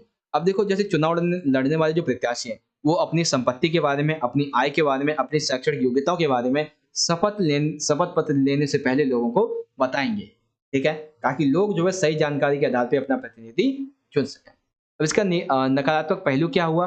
नकारात्मक पहलू ये हो गया भैया कि न्यायपालिका जो था, उसका कार्यभार और बढ़ गया, जो कार्य था वो और अधिक बढ़ गया। कैसे?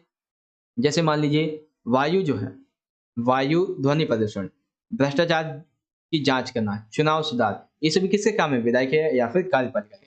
लेकिन न्यायिक सक्रियता की वजह से इनके बीच में अंतर करना मुश्किल हो गया क्योंकि ये सभी कार्य का जो न्यायपालिका थी वो भी कर रही थी। एक सिद्धांत होता है कि एक दूसरे की शक्तियों और क्षेत्र अधिकारों का सम्मान करने का सिद्धांत। तो ये सिद्धांत न्यायिक सक्रियता के इस दौर में काफ़ी बाधित हुआ था। ठीक है? तो आपको समझ में आ गया न्यायिक सक्रियता होती क्या है, उसका वर्णन। अब देखो 13 में हमारे क्या क्वेश्चन है? 13 में पहला क्वेश्चन है अज्ञानता के आवरण का सिद्धांत कीजिए, यानी कि जॉन रॉल्स के न्याय का सिद्धांत आपको यहाँ पे समझाना है।